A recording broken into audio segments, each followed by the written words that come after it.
今天这分家协议，你签也得签，不签也得签。我叫赵野，今年50岁，做了整整30年木工。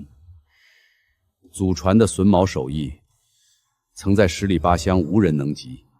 我一辈子老实本分，以为凭手艺就能安身立命，可我没想到，时代淘汰了我的手艺，最后连我最亲的大哥也要把我扫地出门。我明说了，家里的地和房子归我。不仅如此，院子里的猪、圈里的鸡，连门口那棵老槐树也全都归我。你们1分钱都别想拿走。凭什么全是你的？爹在的时候亲口说过，俩兄弟如果将来真的要分家，所有东西也该平分。你们不能这么欺负人！平分？想得美！地我种了3年，草是我拔的，肥是我施的，你说给你就给你。赵爷，长兄如父，你哥有难，你当弟弟的就该扛着。就是，你有木工手艺，饿不死。你哥要是进去了，他一家子就毁了。别不懂事儿，传出去，全村人都要骂你不孝，不顾兄弟情分。哼！听见没有？赶紧签字，签完立刻滚蛋。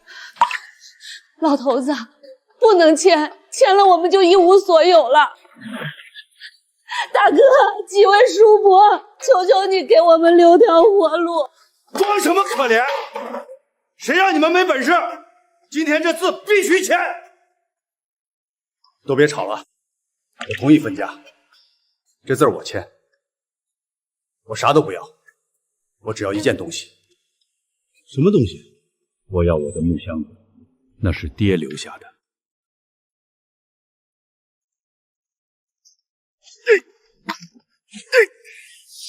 一个破箱子，谁稀罕？要就给你，别说我不讲兄弟情分。哼，村口还有个破棚子，赏你了，赶紧签字。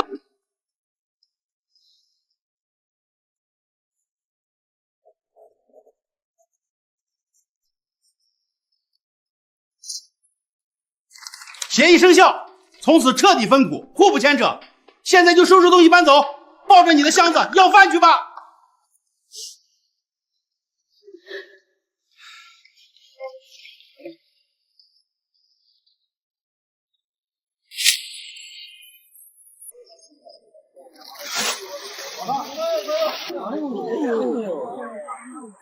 现在家具又好看又便宜，还送货上门，谁还找人手工打呀？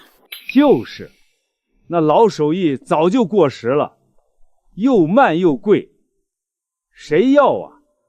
可惜了他那一手好榫卯，以前谁家做家具不找他，现在混得连个家都没有了。谁让他死脑筋？你看他哥赵强多会来事儿，做生意赚大钱，现在把家产全拿到手了，日子过得多滋润。20万赔偿金全被他们吞了，老宅也没了，咱们手里1分钱积蓄没有，往后日子怎么过？我知道委屈你了，但咱好歹还有个落脚的地方。手里这套吃饭的家伙没丢，就饿不死。不就是裂了墙漏了顶吗？我亲手修修，用不了几天就能住人。当年我跟着爹学手艺，啥苦没吃过，这点事儿难不倒我。咱们现在零活越来越少，收入断断续续，连基本生活费都凑不齐。我多出去跑活，家具修补、木工安装、零杂工我都接，先把温饱稳住。千万别告诉孩子家里出事儿，别耽误他读研。这箱子是我爹年轻时亲手打的，用料是绝版老硬木，几十年风吹日晒依旧完好，是家里唯一的老念想。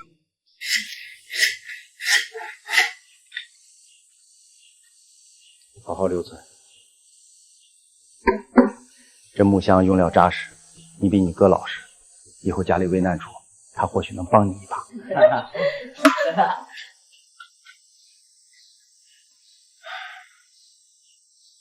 老大心服，老二手稳，这箱子得留给能守住的人。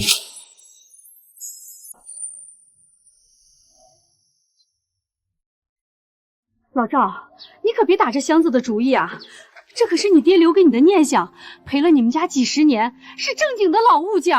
这箱子我从小看到大，比我人都亲。老话都说老物件藏福气，说不定里面还藏着老一辈的东西。福气要是真有，也不会让我落到无家可归、住破棚子的地步。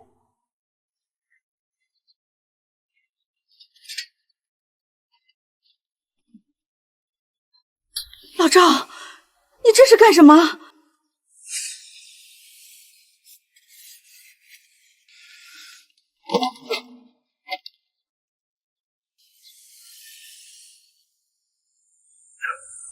这是金丝楠木，密度这么高，现在市面上根本找不到了。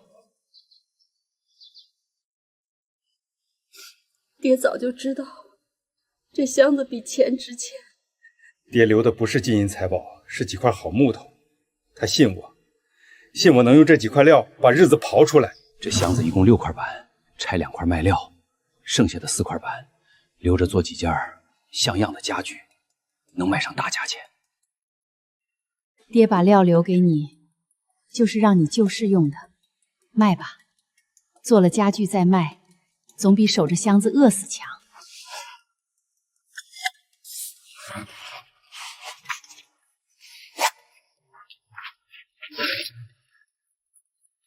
老头子，这料能卖多少钱？咱们也不懂行情，别被人骗了。我干了30年木工，这金丝楠木的价格我门清。普通料子的话，1块板在正经木材市场至少能5万起步。咱们这箱子的木料虽然普通，2块板怎么也得10几万。10几万，这么值钱？但我不能光卖料，卖料是卖死钱，得让料活起来，做成样品，让人看见我的手艺，才能接活，才能翻身。你想怎么做？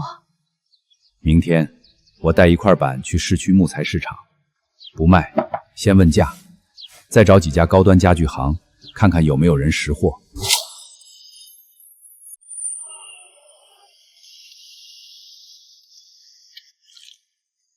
老哥，卖料。家里拆老房，拆下2块金丝楠木板，您给长长眼。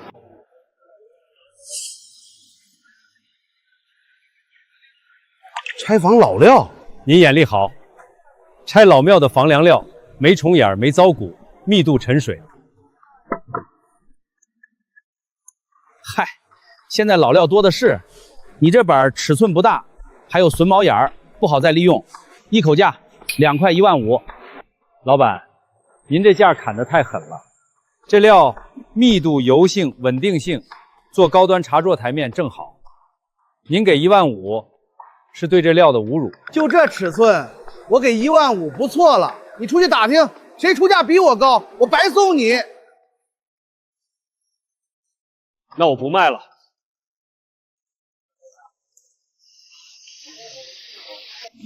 尺寸都对，就是料太新，没味道。老板，想找老料？您是？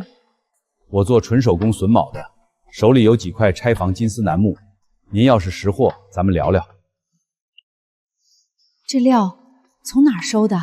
我爹年轻时从拆老庙的房梁上收来的，打了一只箱子，传了30年。现在我拆了救急。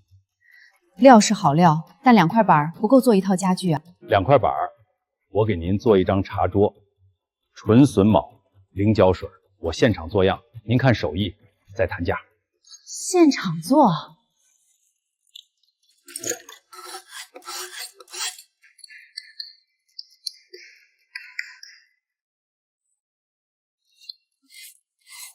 这手艺现在根本找不到了。您要是信得过，这张茶桌我今晚收尾，明天交货。2块老料抵料钱，您再付我3000手工费。另外，我手里还有4块铜坯老料。茶桌8万我要了。另外4块板，我预付10万定金，您给我做2间客房的床头柜。银行卡到账8万元。茶桌卖了，另外4块板接了全屋定制的定金，8万到手，加上我的2万私房钱，10万够撑住。爹说的对，好料不贱卖，料值钱，手艺更值钱。老板，你这家具看着好看，怎么摸着轻飘飘的？凑近闻还有股刺鼻味道。板式家具多多少少都有味道，放段时间就好了。现在市面上的家具全是这种，性价比高呀。关键不耐用啊！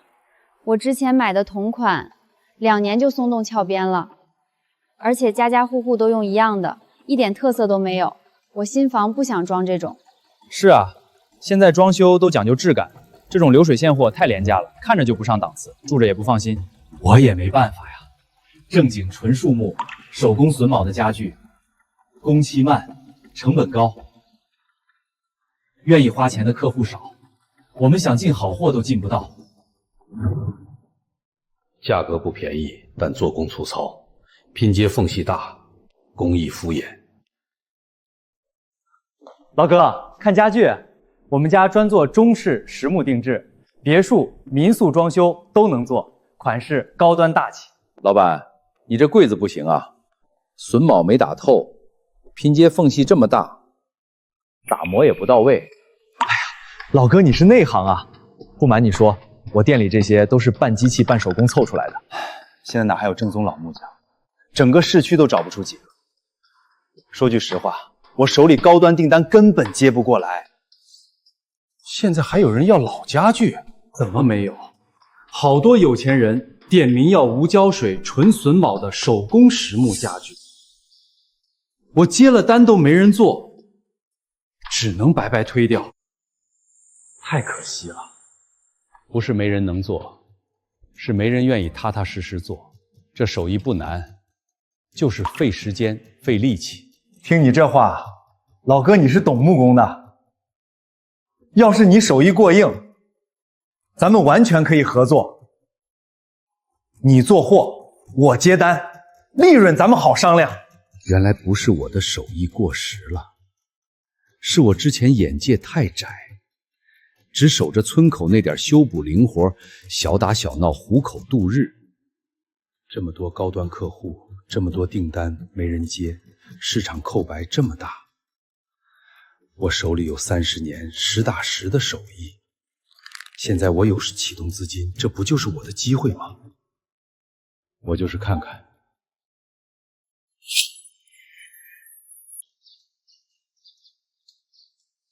哟，这不是老二吗？一大早就往镇上跑，捡着破烂卖钱了。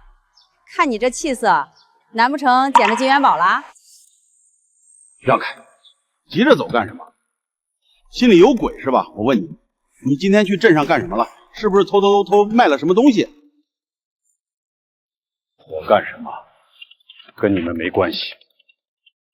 怎么没关系？你是不是偷藏了爹娘的宝贝，拿去卖钱了？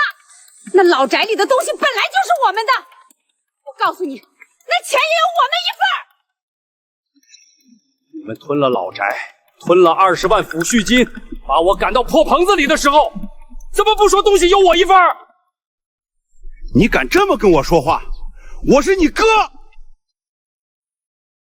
我让你把钱拿出来，你就得拿出来，不然我就去村里说你偷爹娘的东西卖钱，让你儿子在学校都抬不起头。敢动我儿子一下试试？告诉你赵强，以前我让着你是念着兄弟情分，现在情分已经没了，你再敢找事儿，我奉陪到底。他疯了，他居然敢这么跟我们说话，肯定是有钱了。等着，我看他能得意多久。他那点钱，迟早都是我的。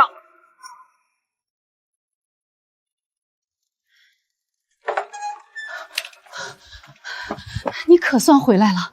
我听村口人说，你跟赵强两口子吵起来了，他们没把你怎么样吧？没事儿，我好好的。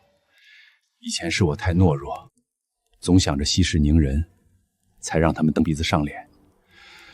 今天我把话说明白了，以后他们再敢欺负咱们，我绝不惯着。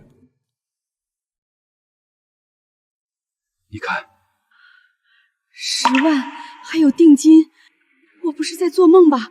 咱们有钱了！是真的，这些钱是爹留下的老料换来的，也是我这双手挣来的。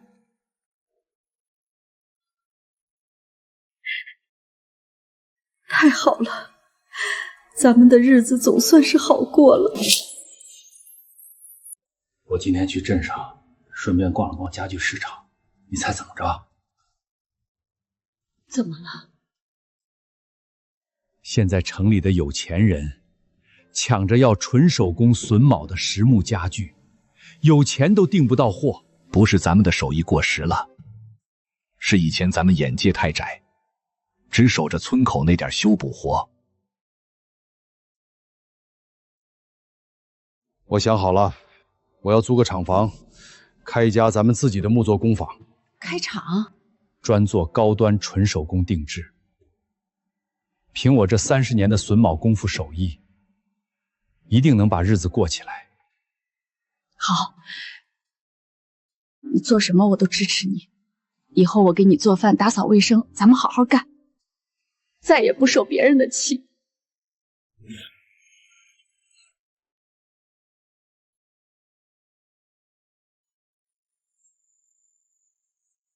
赵叔是吧？我听你电话里说要租厂房做实木加工，我手里好几套房源，大小位置都不一样，我带你挨个看，你亲自挑。我做纯手工实木榫卯定制，需要通风好、空间开阔、地势干燥的场地，不能太偏，也不能离居民区太近，避免噪音扰民。明白，我给你挑的都是工业用地，合规合法，放心用。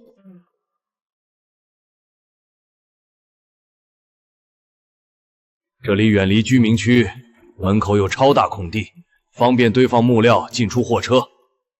师傅，我这厂房之前就是做实木加工的，场地完全适配木作活，水电齐全，不用额外改造，接手就能开工。场地确实不错，干燥通风，空间够用，远离住户，不会扰民。就是租金怎么算？我看你是正经做事的人，不漫天要价，1年租金3万，长期租还能给你优惠。园区手续齐全，不用担心查违停改，价格合理，场地合适，就定这里了。场地你可以自由规改造，只要不破坏主体结构就行。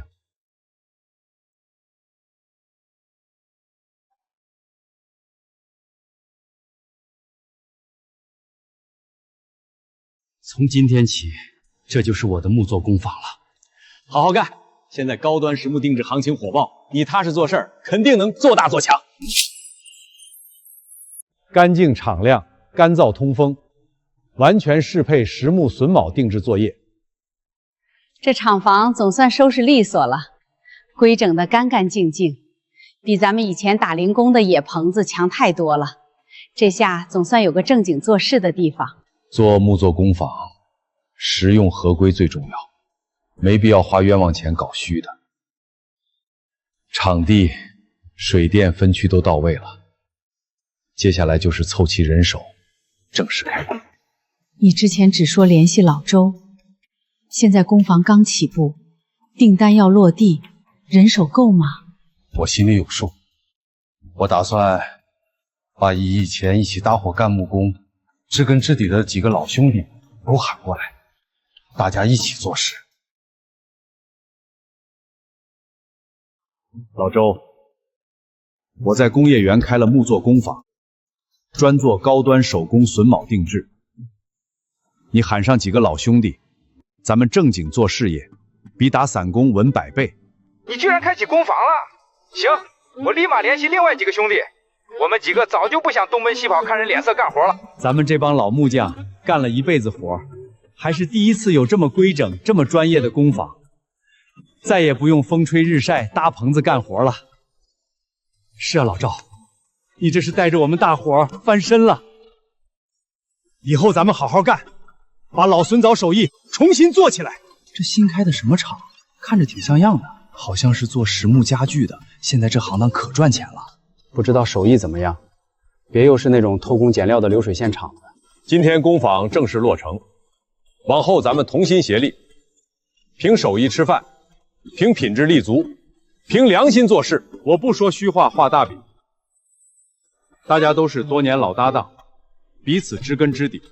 我保证，薪资按月结清，多劳多得，年底分红，绝不亏待任何人。唯一的规矩就是保质保量，守住咱们老木匠的底线和口碑。放心，老赵，我们几个肯定全力配合，绝不糊弄干活，把咱们的老手艺实打实做出来。没错，好好干，好好干，把这工坊做起来，让正宗榫卯手艺重新打响名气。老头子，我怎么看那里面的人是赵野？他居然开厂了！分家的时候就给了他们一个破棚子，他哪来的钱开厂子？他肯定是偷偷卖了爹娘藏的宝贝。好啊，赵爷，分了本该属于我的钱开厂，还想翻身当老板？赵爷，你可真能耐呀！这才分家几天啊，你就开起这么大的工坊，你哪来的钱？分家的时候你哭穷，这才多久就租下这么大地方？你是不是偷偷昧下了爹娘的好东西？那还用说吗？肯定是偷拿了家里的宝贝，那本来就该有我们一份儿。今天必须说清楚，把我们该得的拿出来。爹娘留的东西，分家的时候都按规矩分好了，我没动过任何不该动的东西。别跟我来这套，不是昧了宝贝，你哪来的钱？今天你不把东西交出来，我就砸了你这破工坊，让你做不成生意。赵强，老赵做生意不容易，全靠实打实手艺赚钱。你们有话好好说，别闹事。闹事儿？我是他亲大哥，我看看自家弟弟的生意，怎么就算闹事儿了？当初要不是我们夫妻俩兜底，你早就被村里人欺负死了。现在你翻身赚钱了，翻脸就不认人。强哥，嫂子，老赵做生意不容易，全靠实打实手艺赚钱。你们有话好好说，别影响工人干活。轮得到你一个打工的插嘴？我们赵家的家事儿，外人少掺和。老二，我也不跟你绕花子，你也知道我外债还没还清，你拿20万出来帮我平账不差这点钱。往后我不干涉你做生意，咱们兄弟俩各走各路。20万，凭什么？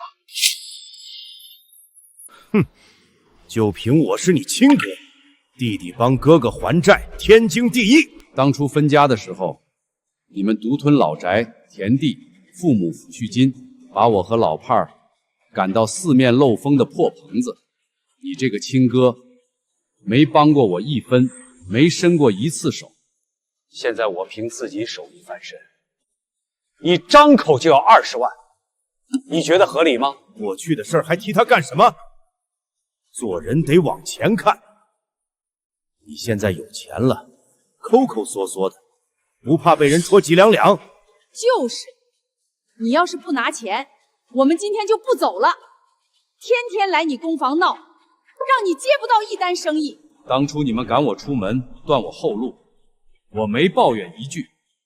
如今我自力更生，辛苦创业，现在想靠闹事讹钱，不可能！真是翅膀硬了六亲不认！你给我等着！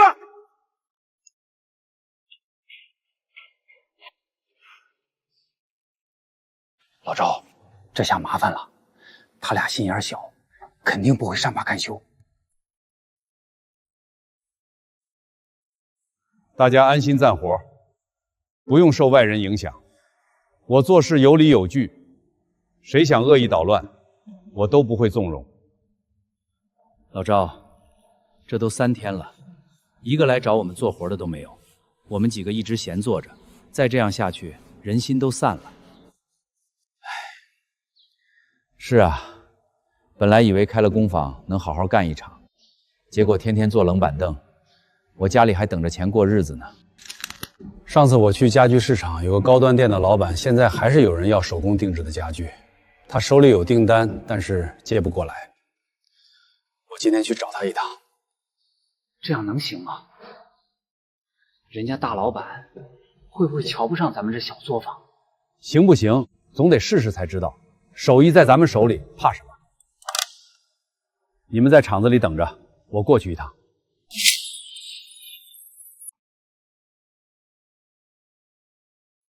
这位老哥，你又来了，是来选家具？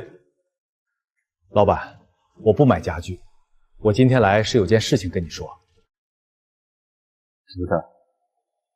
是这样的，我是做纯手工实木家具的，前2天刚把厂房整理好。上次听你说你手里有定制订单接不过来，想问问您能不能分我们几单做活。我手里确实压了10几单纯榫卯的定制，之前的工厂做工太差，客户退了好几单，我都快愁死了。不是我不信你，只是这行水太深，很多人说的比做的好。您放心，我们几个都是干了几十年老木工，每一块料都选得扎实，每一刀都出的规矩。要是做砸了，我分文不取。行，正好我有个开民宿的朋友，3家店要全屋定制，急着赶暑假开业。但我丑话说在前头，工期太近，你15天做不完3家。这样，你先做1家店的样板间，15天交付。如果品质过关，另外2家1个月内交齐。要是样品不过关，这单就黄了。谢谢老板信任，我绝对保证品质，按时交付。赵师傅，王总果然没推荐错，你这纯榫卯工艺比我之前找的那些工厂好太多了，用料也扎实，质感比市面上的流水线家具好太多了，能入老板的眼就行。东西是好，只是我名下3家民宿要赶在暑假之前开业。如果我把订单交给你，你能确保在半个月之内先交第1家吗？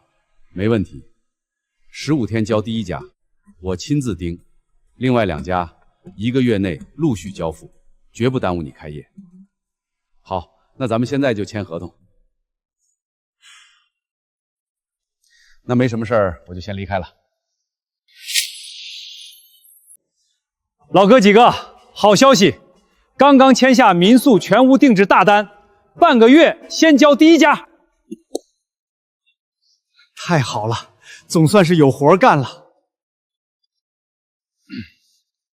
只是这个单子工期有点紧，半个月要完成1家民宿的订单，1个月内3家。半个月，手工做1家民宿的量，老赵，你疯了！咱们就5个人，纯手工做，这根本是不可能完成的任务。就是啊，咱们都是50多岁的人了，天天熬通宵也扛不住啊！你别为了接活，不考虑我们几个老家伙的死活啊！我知道时间紧，任务重，但这是咱们工坊的第1单，也是唯一的机会。别人说老木匠干不了快活，咱们偏要啃下这块硬骨头，让所有人看看咱们的手艺没过时。老赵这是真急了，跟他哥都撕破脸了，现在又接着玩命的单，他也是被逼急了。不过咱们犯不着跟着拼命，累死累活就多半个月的工资，不值当。就是，差不多做做就行，反正客户也不懂行，过得去就完事儿。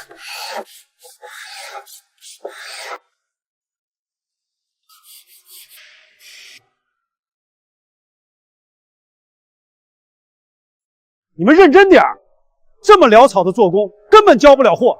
老板好不容易拿下的大单，别给搞砸了。我们没偷懒，一直在干活啊。手工活嘛，有点瑕疵很正常。这不是瑕疵，是糊弄。你们自己看看，缝隙多大，打磨多糙，这能交给客户？差不多就行了，赶工期哪能事事完美？唉，这可怎么办啊？做成这样怎么交差呀？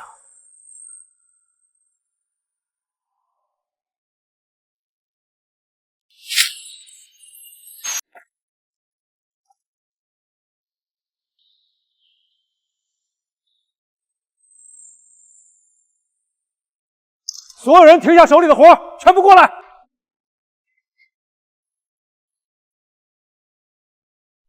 大家自己看，这就是你们这几天赶出来的货。缝隙超标、打磨粗糙、榫卯错位，全部不合格。老赵，手工活就这样，不可能十全十美，这点小瑕疵不影响使用，客人根本看不出来。是啊，工期这么紧，能按时做完就不错了，没必要抠这么细。在你们眼里是小瑕疵，在客户眼里就是品质不合格。民宿高端定制，靠的就是细节取胜。这批货交出去，不仅要赔违约金，咱们工坊的口碑直接彻底烂掉。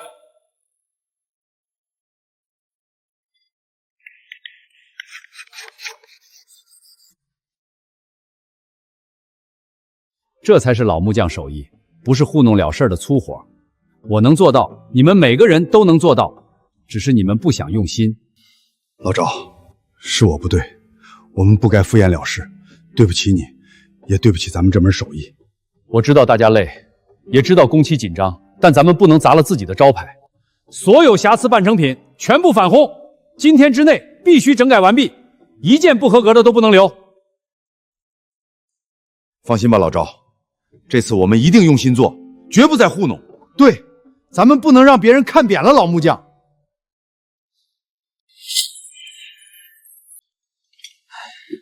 老赵，我们先走了，剩下这点活明天一早再来赶。行，路上慢点，走。老赵，剩的活太多了，今天肯定赶不完。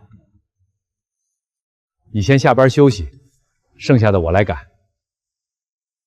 那怎么行？我留下来陪你一起干，多少能搭把手。不用，熬通椰伤身体，你们都回去。这批烂摊子是团队敷衍造成的，我来收拾。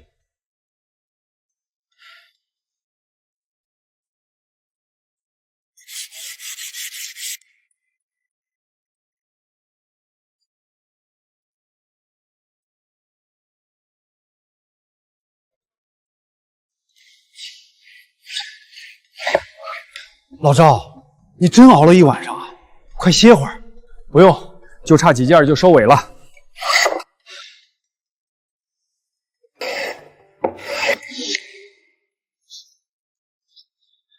老赵，出大事了！怎么了？木料，高端金丝楠木彻底没了。我刚清点了库存，剩下的料最多再撑2个小时，后面还有30多件家具没开料呢。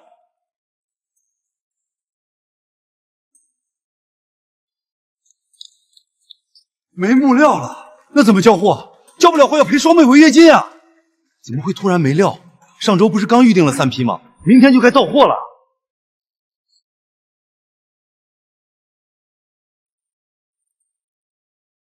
王老板，我预定的那3批金丝楠木怎么还没送到？张老板，实在对不住，货发不了了。为什么？钱我早就打过去了。是陈老板，他昨天晚上给所有木料商都打了招呼，谁敢给你供货，以后就别想在本地市场混。我小本生意，真的不敢得罪他呀。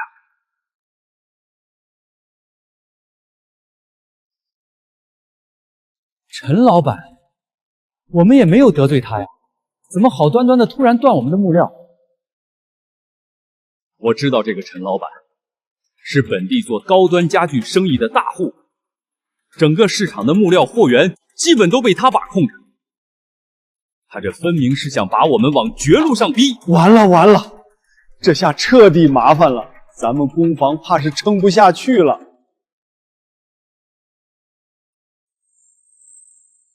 哟，怎么都围在这里不干活？看样子是缺木料了吧？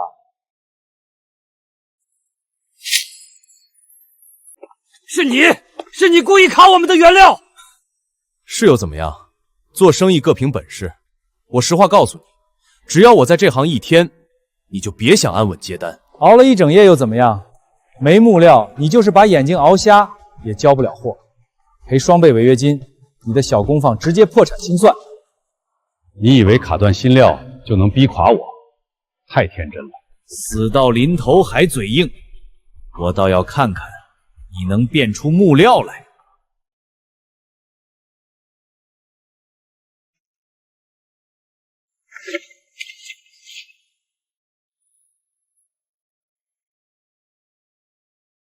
这批是我爹一辈子攒的珍藏老料，密度质感、耐用度，全部碾压你用的那些新料。你卡断新料，正好让我用这批老料做一批真正的精品。等这批家具做出来，你的那些胶水板材货根本就没有可比性。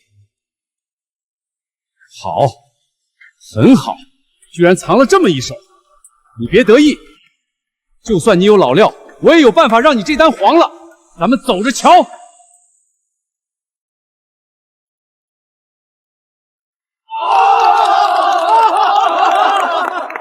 太好了，老赵，原来你早有准备，这下不用怕了。咱们继续赶工，一定按时交货。陈老板吃了亏，他绝不会善罢甘休。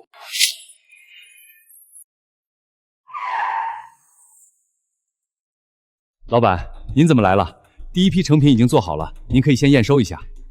赵师傅，对不起，我今天来是要跟您终止合作。为什么？我们活都快干完了，而且用的都是顶级老料，品质绝对没问题。刚才陈老板找到我，给我报了比您低30%的价格，还承诺7天就能全部完工，包安装、包售后。我刚资金实在紧张，3成差价真的太多了。我知道对不住您，违约金我双倍赔给您。老板，您别信他，这个价格连好木料都买不到，他肯定用的是密度板加胶水，不耐用还异味重，客人住进去肯定会投诉的。我都知道，赵师傅你们的手艺我绝对信得过，可3成差价够我进3批不少了，我实在是没办法。老板，我理解您的难处，但我还是要提醒您，低价劣质的家具最终砸的是您民宿的口碑。违约金不用双倍，按合同原价赔就行。这批用老料做的半成品，我会改成轻一点，自己想办法处理。您既然选了它，就赶紧去盯进度，别耽误了开业。老赵，你怎么就这么答应了？咱们熬了这么多天，不就白忙活了吗？陈老板这招太损了，先卡料再抢单，釜底抽薪啊！白忙活不了，他抢得走订单，抢不走咱们的手艺和口碑。这批老料家具咱们继续做完，我要让所有人看看什么才是真正的纯手工榫卯家具。等陈老板的劣质货出了问题，客户自然会回来找我。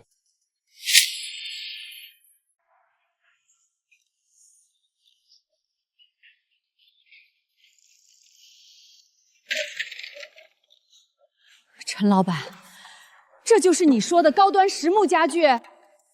意外，纯属意外。运输的时候磕到了，我马上让人修。老板，不好了，床板塌了！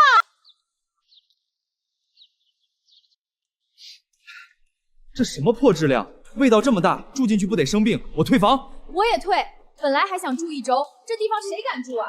陈老板，你给我解释清楚，这就是你比市场价低3成的好货？1分钱1分货，你就给那么点钱，还想要什么好东西？能给你拼起来就不错了。你混蛋！当初真是瞎了眼才信了你。这批货我全部没收，违约金你必须双倍赔我，不然我就去法院告你。告我？你随便告，我没钱没货，你能把我怎么样？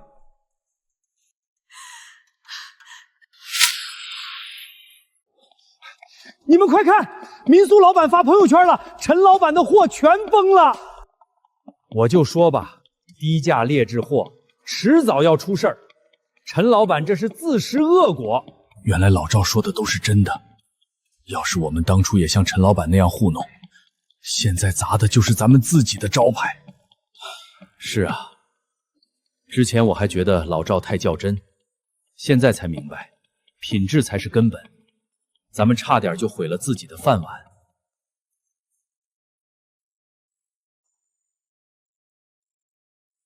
赵师傅，我错了，我真的错了。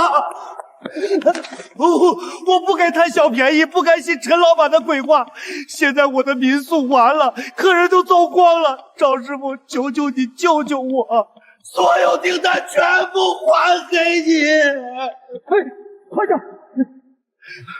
我再加2家分店的单，价格按你说的来，我1分钱都不砍。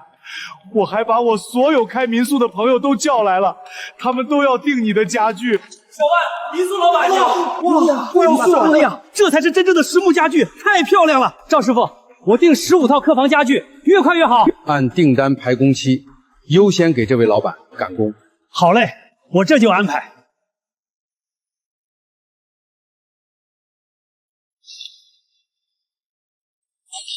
凭什么？我辛辛苦苦10几年，居然输给了一个乡下老木匠！我不甘心！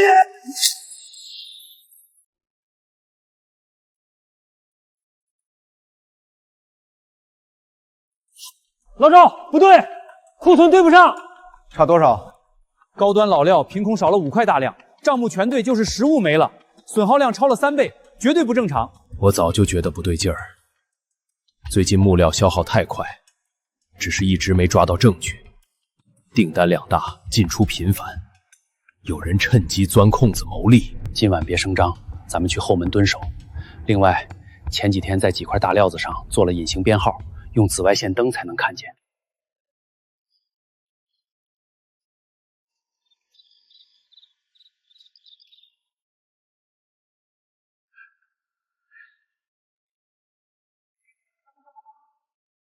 就这2块顶级老料，市面上根本收不到。说好的5001块，一分不能少。放心，少不了你们的，继续盯着，有好料就拿。陈老板那边高价收，咱们3方平分。放心，我们管下料区，没人会注意。原来是你在背后牵线，勾结工人偷我木料，掏空我的工坊。你别乱说，我就是路过。路过需要半夜接木料谈价钱，我们全程都录下来了。老赵，对不起，是赵强逼我们的，他说不配合就砸我们饭碗，是他和陈老板怂恿的，我们一时糊涂。你居然跟陈老板合伙整我！事到如今，我没什么好说的。陈老板说了，把你这边的好料子偷空，等你交不出货，名声臭了，自然就把全城的木器生意都让出来，好处少不了我的。我从来没想过，亲哥会联合外人捅我刀子，工坊待你们不薄，你却贪心不足，坚守自盗。谁让你有权了不认我？我就是看不惯你风生水起。陈老板说了，搞垮你，好处都是我的。人证物证俱全，你们等着承担后果。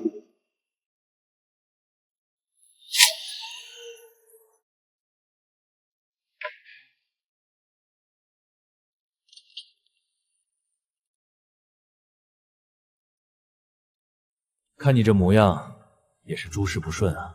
你是赵野的亲哥，现在闹得水火不容，我跟他同行竞争，几番交手也落了下风。咱们有同一个对头，何必各自为难？你想说什么？明人不说暗话，我断原料、抢订单都没能搞垮他。你联合工人偷料，最后也栽在了他手里，单凭一个人斗不过他，不如我们联手。哼，联手？你能拿出什么好处？我在本地布料、客源、行业人脉上根基深厚，能在外围处处牵制他。你熟悉赵野的为人，工坊作息、人员底细，还能摸清内部动静，里应外合，一步步拖垮他的作坊。只要赵野做不下去，他手里的客源、木料渠道，还有那些老料，咱们2人平分。行，我可以跟你合作，但丑话说在前头，各取所需，谁也别算计谁。爽快，一言为定。从今往后，我在外布局，你负责打探消息，接应人手。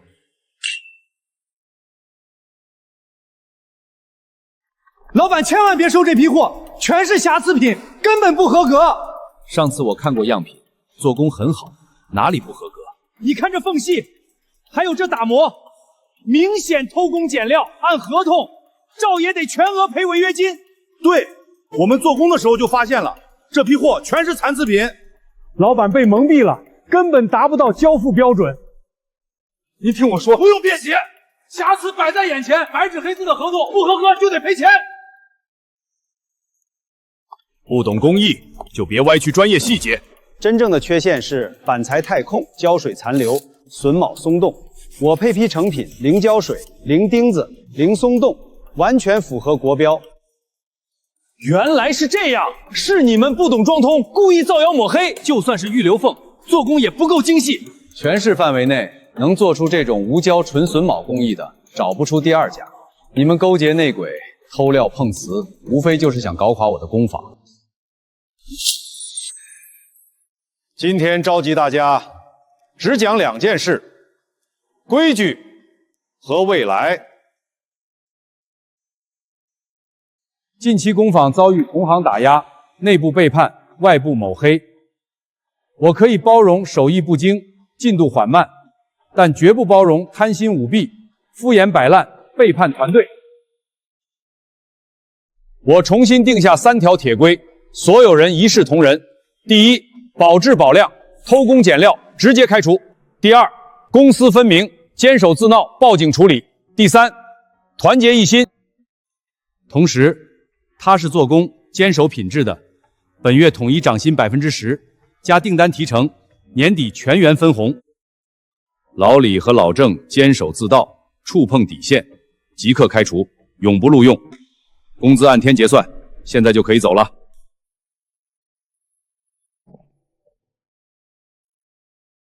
终于把风气扭过来了，现在团队踏实靠谱，工坊才算真正稳了。做生意先做人，做工坊先立规矩，人心正，品质稳，生意才能长久。你又来干什么？我们不欢迎你。赵师傅，我今天是来道歉的。之前是我心胸狭隘，恶意竞争，是我不对。你居然会道歉？说吧，你到底藏着什么坏心思？我靠低价劣质内卷，砸了自己口碑，现在客源尽失，生意惨淡，彻底走投无路了。我想跟你合作。合作？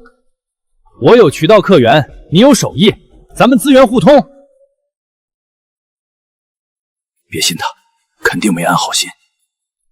生意场上可以竞争，但不能不择手段。你先回去吧，合作的事儿以后再说。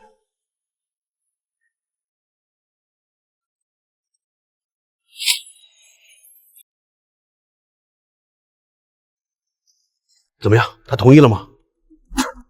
没同意，这老东西警惕得很。那怎么办？现在他生意越来越红火，我们根本斗不过。别急，他现在订单暴增，产能跟不上，肯定要扩产招人。到时候我带着我的人和设备求并入，他没理由拒绝。咱们正好趁机打入内部。好，这次一定要让他彻底翻不了身。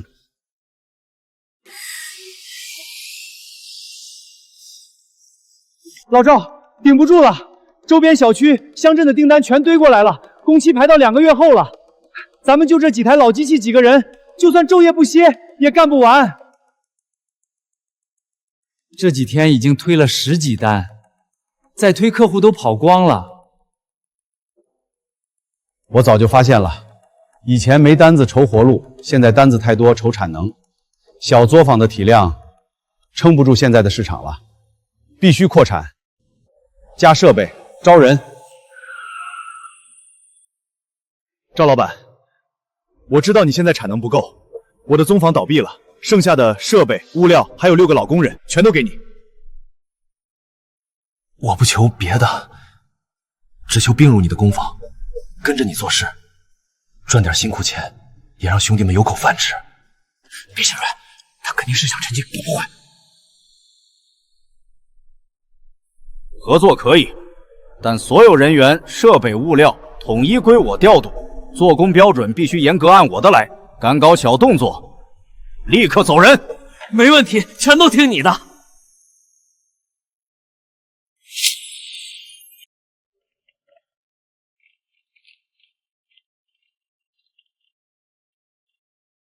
赵老板，人都带来了，设备下午就安装好。我是真心悔过，以前不懂格局，恶意竞争损人不利己。往后我们一定踏实干活，守你的规矩，全力帮你赶订单。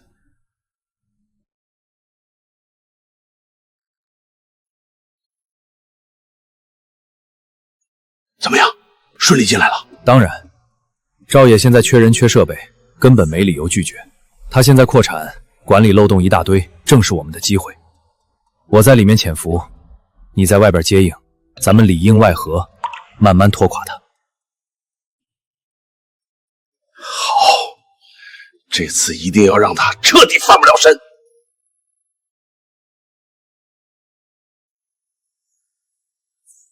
都给我记好了，干活不用尽心尽力，工序能省就省，打磨走2遍就行。榫卯不用卡太严，留着细微瑕疵。老板，要是被发现了怎么办？赵野规矩那么严，怕什么？工期这么紧，谁能挨个细查？只要这批批量大单出问题，砸了他的口碑，他的扩产路子就断了，到时候好处少不了你们的。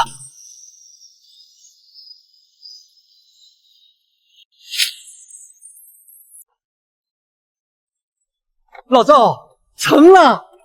咱们拿下了承诺花园的批量家装桶单，整整50户的配套家具，这是咱们第一次接规模化订单。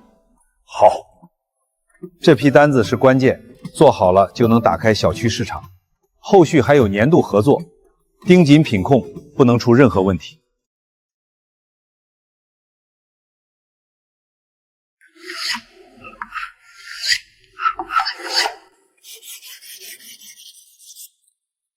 人太多太杂，管理跟不上，我天天盯着，还是有疏漏。刚扩产，总得有个适应过程，多盯着点儿，有问题及时说。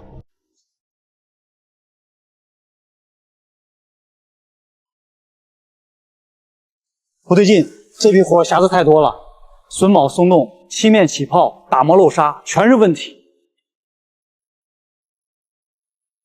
就是掐着我们赶工期的节点，故意批量做残次品，等着我们交付翻车，砸口碑。我马上召集工人连夜返工。来不及了，小区明天统一验收，业主、物业全部到场，时间卡死了。现在返工一样违约。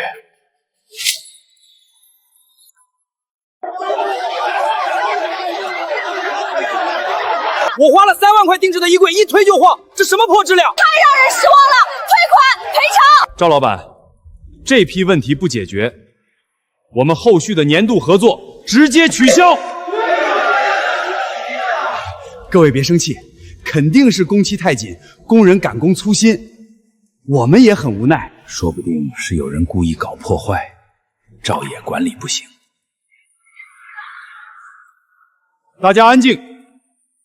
所有问题我们全权负责，所有瑕疵家具全部免费返工重做，延期的违约金我们双倍赔付。大家看清楚，这不是赶工问题，所有瑕疵都是统一捡落工具故意偷工造成的。我早就觉得不对劲，所以在每个工位都装了隐蔽监控。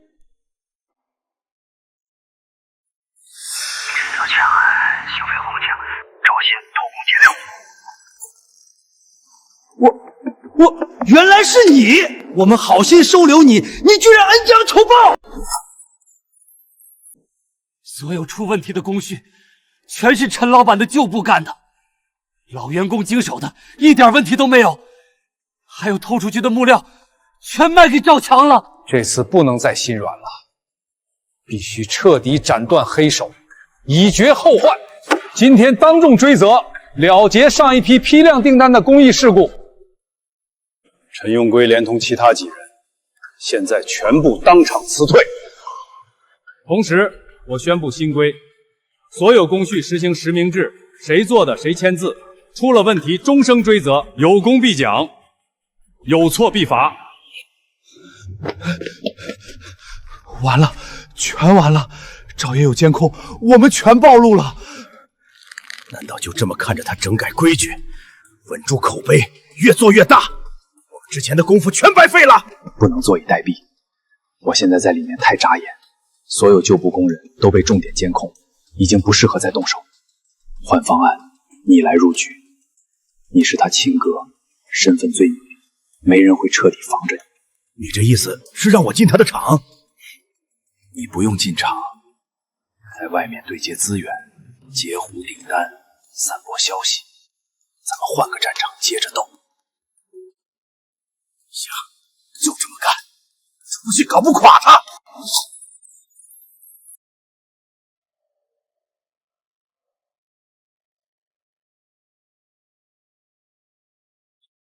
赵强，你来干什么？老二，我这次是真心来认错的。认错？我之前鬼迷心窍，眼红你过得好，一次次捣乱是我不对。我现在外债压身，日子彻底过不下去。我只求留在工坊打杂，哪怕搬货扫地，干最累的活，能混口饭吃就行。老赵，这人本性改不了。好不容易把工房规整干净，立好规矩，千万别再狼放进院子里。而且他从来没碰过木作，一点手艺没有，进来只会添乱。我不碰技术活，我就干苦力，不用你开高薪，管我吃住就行。咱们毕竟是亲兄弟，血脉断不了。你现在日子好过了，就当真眼睁睁干着我饿死在外边？村里人要是知道了，只会说你发达了，六亲不认。虽说他屡次犯错，人品堪危，但终究是亲兄弟。如今他确实落魄潦倒，走投无路。若是彻底赶尽杀绝，外人只会诟病自己无情无义。我可以暂时留你干活，你只负责搬料、打扫、请运废料，全程有人盯岗，一举一动都在车间监控底下。但凡发现你偷懒、搞小动作，私下联系外人，不用你闹，我直接送追责，绝不讲半点亲情。我听话，我一定老老实实干活。老赵，这真没必要冒险。我知道风险大，但他确实走投无路了。我只给他打杂的活，卡死所有权限，应该翻不起大浪。说实话，强哥这几天是真的变了，脏活累活抢着干，一点架子都没有。可不是嘛，之前是鬼迷心窍，现在踏踏实实干活，看着是真心悔改了。以前是我不懂事，眼红弟弟，做了太多混账事，亏欠他太多。现在我也不求别的，能留在作坊踏踏实实出力气，好好弥补之前的过错，我就知足了。人哪有不犯错的，知错能改就好，以后好好干就行。对啊，赵老板心善，愿意给你一次机会，你好好踏实干活，日子肯定慢慢好起来。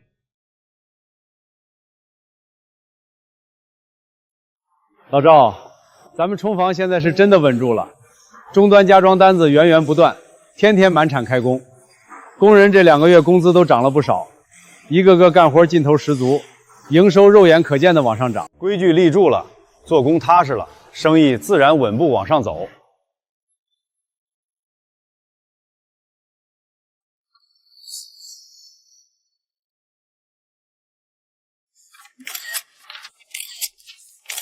赵爷，你风光不了多久了。干活时间别玩手机，专心做事。知道了，周师傅，我马上干活。整套茶楼家具全部采用纯实木榫卯结构，古风造型，耐磨耐看，贴合茶楼装修风格，档次绝对到位。我看过你之前的民宿成品，做工确实靠谱。这笔单子利润不低，我本来就想找你合作。这样，我回去核对细节，明天过来正式签合同。老赵，成了！这是我们第一笔高端定制大单，做成了，咱们工坊直接提点升级。稳住这笔单，我们就能彻底跳出低端内卷。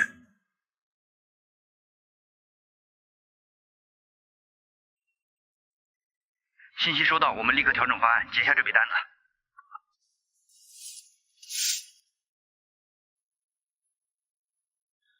赵老板，实在抱歉，这笔单子为什么？外地连锁木屉品牌给了跟你一模一样的方案，报价比你低1成，对方品牌大，售后完善，我只能选择合作对方。一模一样的方案。他们怎么知道我们的设计？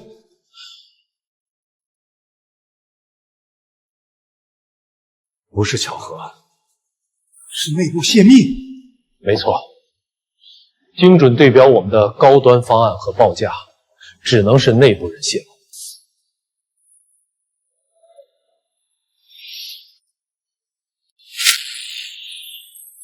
今天召集大家开会，是因为我们好不容易谈下的高端茶楼大单，被人精准泄密，直接被外人截活，导致工坊错失升级的关键机会，损失巨大。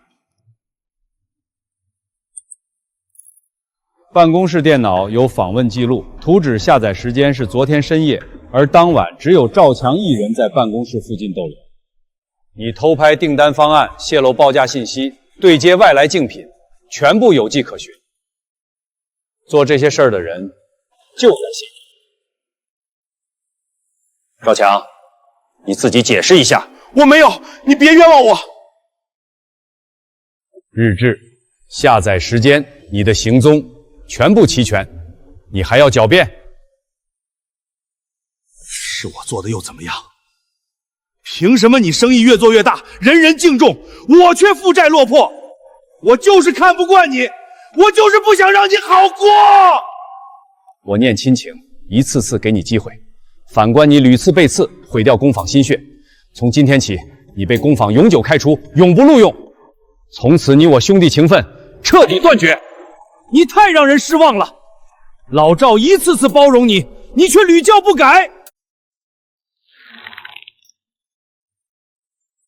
从今往后，工坊划分普通生产区、高端定制区、核心工艺、高端订单、客户信息、专人专管、分级保密，彻底杜绝内部泄密，守住我们的生意根基。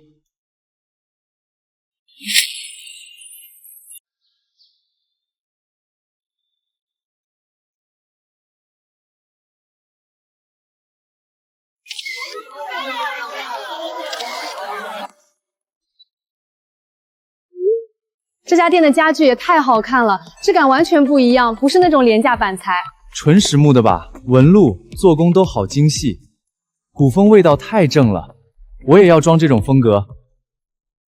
整套定制，都是本地木艺锅坊赵爷做的，主打传统榫卯手艺，用料扎实，工艺正宗。我对比了好多家才选的他们。老赵，咱们算是小火出圈了，好多人刷到民俗店的装修来找我们，咨询单涨得特别快。实景口碑比任何宣传都实用，踏实做出来的东西，大家看得见。但树大招风，咱们突然热度起来了，同行那边估计要眼红。顺其自然，我们守住品质就行。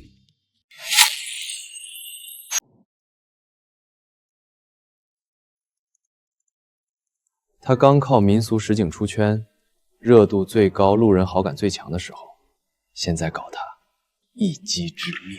我整理好了素材，就拿之前批量加装单的瑕疵问题放大，再编几条售后差评，真假混着发，最容易让人信。我在工坊待过，我清楚他们之前的小问题，细节我来补，让黑料看着真实可信。灵动，分批来，别一次性刷屏太明显。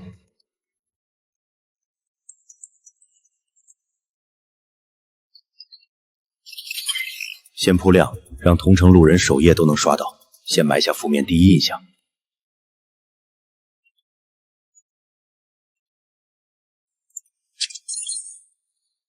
就这么发，看着真实，谁都会以为他现在做工全是问题。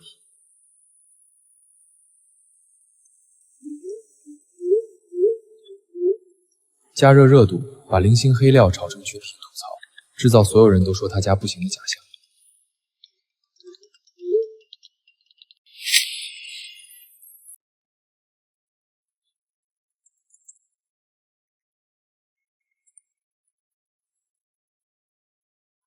老赵，出事了！网上突然大批量抹黑我们的帖子、短视频，刷屏速度特别快。什么内容？有人刻意带节奏，说我们小火之后就飘了，用料掺假，做工缩水，漫天抬价，还刻意翻出之前批量单的小瑕疵放大炒作，捏造我们坑客户、售后敷衍的虚假案例。不用想，肯定是赵强、陈老板搞事。我们刚靠民俗实景出圈，他们竞争不过，就趁热度高位恶意抹黑，想直接拍死我们。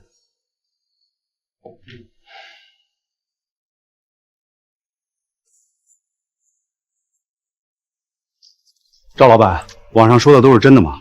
你们现在做工真的缩水了？我身边好多人都看到帖子了，都说你们工坊不靠谱，我都不敢介绍朋友来了。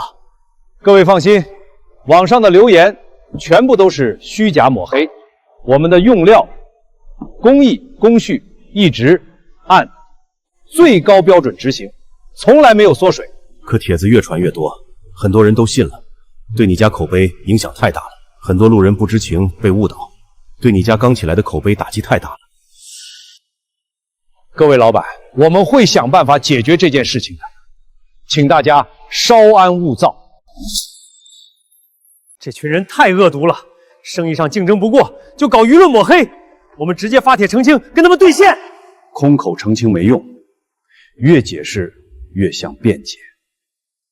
想要彻底破除谣言，只能用真实工艺、真实成品自证清白。那你打算怎么做？我们开直播，全程实景无剪辑，公开车间生产全过程，当众拆解成品，展示用料，讲解工艺，让所有人亲眼见证。大家好，我是赵野。最近网上很多泼黑我们工坊的留言，说我们用料掺假，做工缩水。今天我现场给大家验证。大家看清楚，整件家具纯实木打造，无碎料、无拼接、无胶水填充，全部采用传统榫卯结构，咬合紧密，稳固耐用。所有用料都有溯源凭证，每道工序都有专人签字留档。我逐条兑现网上的谣言，全部都是虚假捏造。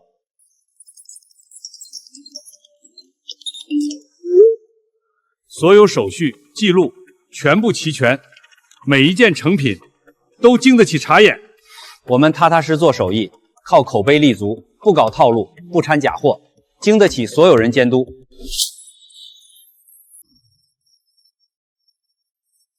老赵，火了！我们彻底火了！现在不光本地客户找我们，外地客户也纷纷下单。谣言彻底破了，这次不是简单洗白，是实打实的口碑出圈。我刚才看后台回放，直播间峰值几千人在线，好多网友看完直接路转粉，专门关注了咱们工坊。之前抹黑我们的帖子，底下全是看过直播的网友在兑现，帮我们除清真相，黑粉节奏彻底被压死。搞砸了，彻底搞砸了！本来想趁他热度最高一举砸烂他口碑，结果反倒给他免费做了全网宣传。我没想到赵爷敢直接开直播实景自证，全程无死角曝光工艺用料，一点漏洞都抓不到。白费我们通宵操盘，不仅没搞垮他，反倒让他名气更大，单子更多。现在全网都知道我们恶意抹黑，不少用户已经开始抵制我们品牌，本地市场彻底做不下去了。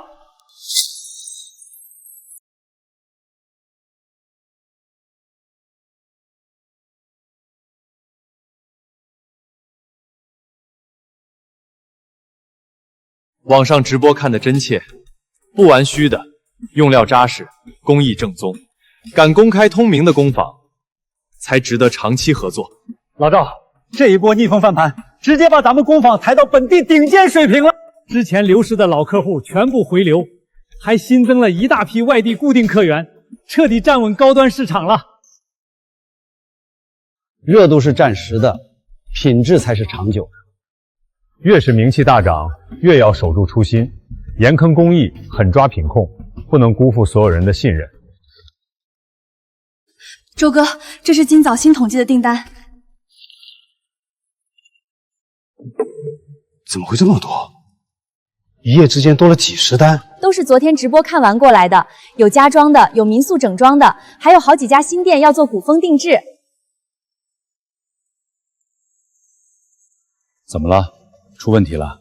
老赵，咱们爆单了，但也彻底扛不住了。现有未完成的订单堆到2个月以后了。大部分都是同城和周边城市的新客户，口碑传开了。口碑是传开了，可咱们人手、机器、场地全都跟不上。车间现在满负荷转，工人天天加班，还是赶不上进度。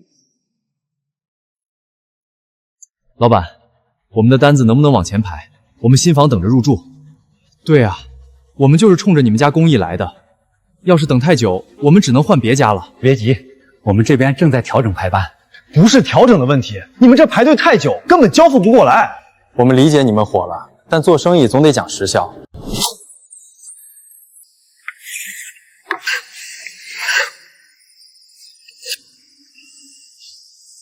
你看，所有人都在连轴转，没人偷懒。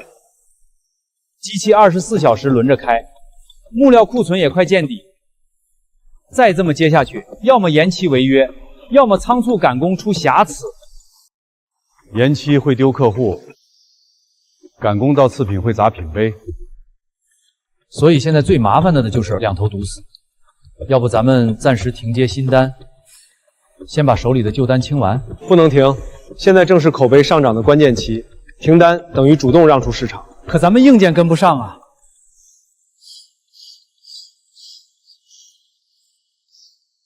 不是硬件的问题，是人才和产能体系的问题。普通工人只能做基础工序，高端定制没人顶得上，快慢工序搭配不开。那你的意思是扩张工人？扩招普通工人只能解决苦力问题，解决不了工艺问题。现在缺的是能做细活、能接手高端定制的熟手。可现在市面上哪还有正经的老木匠？市面上没有，我们就自己培养。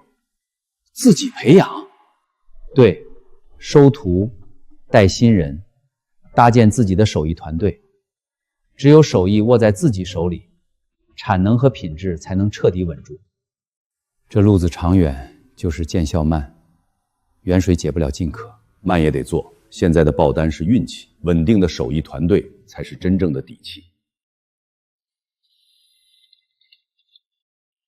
接下来新单分批次排期，绝不盲目赶工，优先保品质，再提速度，口碑绝对不能崩。行，听你的，咱们稳扎稳打，慢慢扩。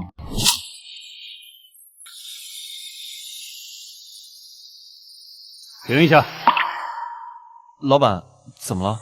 边角打磨不到位，弧度不规整，后期上漆一定会起皮。老板，工期太赶了，每一块都精细打磨，实在来不及。工期再赶也不能省工艺，咱们靠手艺立足，省工序就是砸招牌。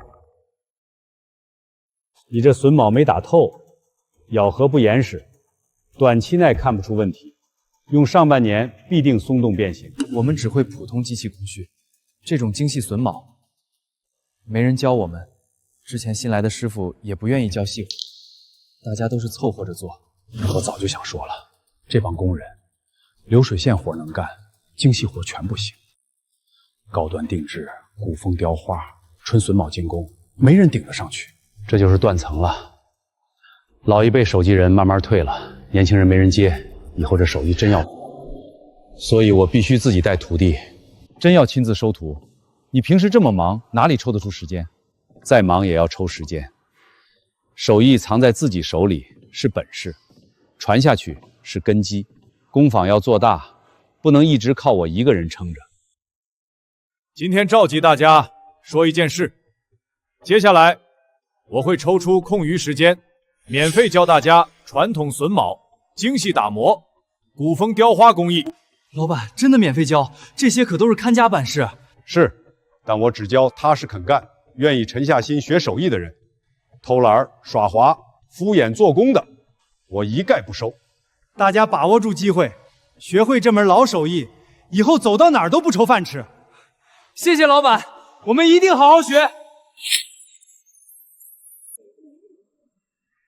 各位看好了，咱们这是新国风同款茶桌，名师设计，古法工艺，原价18000，现在只要8800，7天送到家，不满意包退。看着和赵野家那块一模一样啊，便宜100多，7天发货，我排赵野家的队都排2个月了，还没影呢。老赵，这同款就是仿咱们的。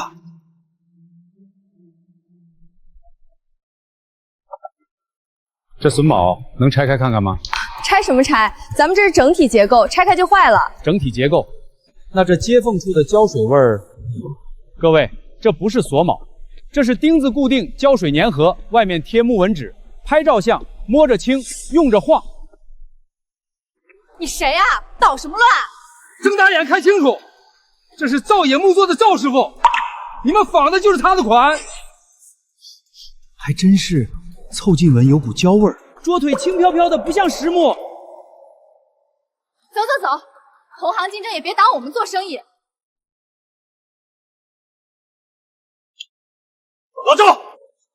老赵，你就这么走了？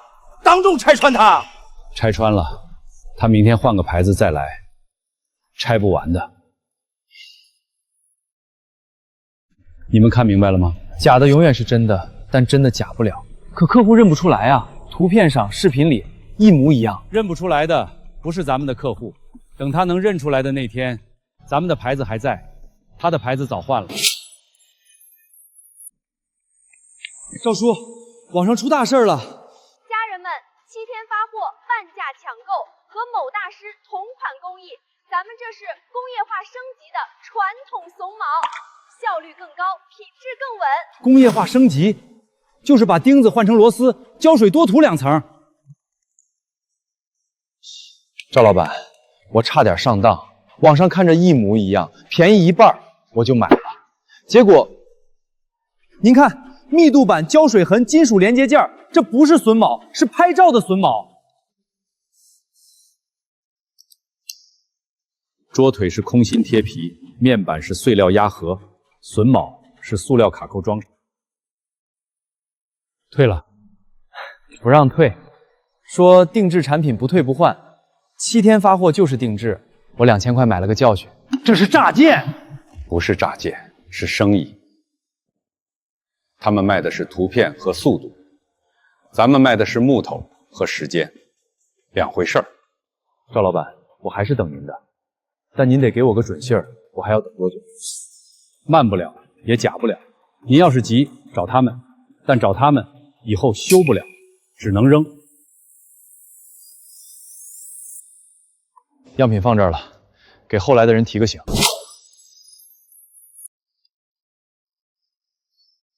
老赵，把假货摆门口，不晦气。摆出来，客户才知道什么叫真。藏着掖着，假的反而成真的。赵师傅，我跑了2000公里，就是要看真榫卯怎么做。网上那些7天发货，我不信。您看7天不信，看27天就信了。好，那我订2件成品。我等了1个月。但值。你们看，这榫卯能敲进去，能拔出来，越用越紧。网上买的那个已经晃了。等了30天，但40年不坏，这话我信了。我不急着用，我急着看你怎么做。下次我来，带儿子来，让他知道什么叫真东西。你们看，同一条线，同一张图纸，3个人做出3个样，不是手艺不行。是心不一样，限量30件，不是做不完，是做不精不做。30件里有1件不精，下个月就改20件。老赵，限量之后订单没减，反而更挑了，挑客户也被客户挑，挑的是认慢的。你们记住，手艺不是做给别人看的，是做给时间看的。时间认的才是真，时间不认的，再快也是假。赵老板，外省林场的老廖到了。老廖到了，人手不够，下个月加量。不加，限量还是30件，雷打不动。那排队的再等，等不起的不是咱们的客户，等得起的，咱们不负他。慢是咱们唯一的护城河。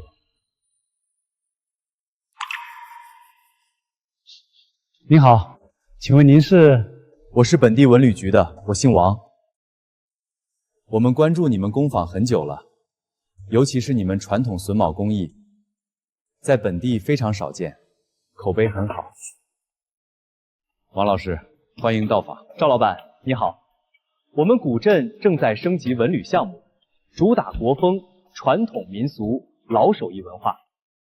整个古镇需要全套果风实木展具、商铺家具、文创陈设。我们考察了全市所有木作工坊，最认可你们的工艺。古镇这次升级体量很大，几十家古风商铺、文创展厅、休闲院落，全部需要定制家具。我们想邀请你成为本次古镇文旅项目的专属木作合作方。真的要和我们合作？这可是官方大项目。没错，你们不靠流水线量产，坚持纯手工老工艺，契合古镇的文化定位。那些量产工厂的假货、流水线产品，不符合我们的文化标准。这个项目要求很高，确实不低。我们要的不是家具，是文化展示，要能代表本地传统木工手艺的水准。我们希望你这边全程原创设计，纯手工打造，后续还会开设手艺人展示区，你可以现场演说素卯工艺。那太合适了，既能做生意，又能传手艺。我可以接下这个项目，但我提前说明，我绝不做流水线量产，绝不偷工减料，所有出品必须全榫卯、纯实木、精工细作。我们要的就是你的这份匠心坚守。赵老板，这片是文创展厅，需要展柜、讲台、展示台；沿街商铺需要古风桌椅、柜台、收纳集体；后院休闲区需要成套古风茶桌、休闲家具。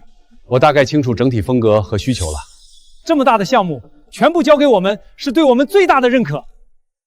我们相信你的手艺，也相信你的口碑。市面上很多工坊接到大项目就飘，为了赶工期，全部改成机器量产胶水拼接。我们最怕这种情况，毁了古镇的整体质感。我可以保证，我们绝不量产敷衍。文旅项目代表的是地方文化脸面，不能有半点糊弄。每一件成品，我亲自把控工艺，亲自验收。有你这句话，我们就放心签约。我们会合理排破工期，保质保量，绝不延期，绝不次品。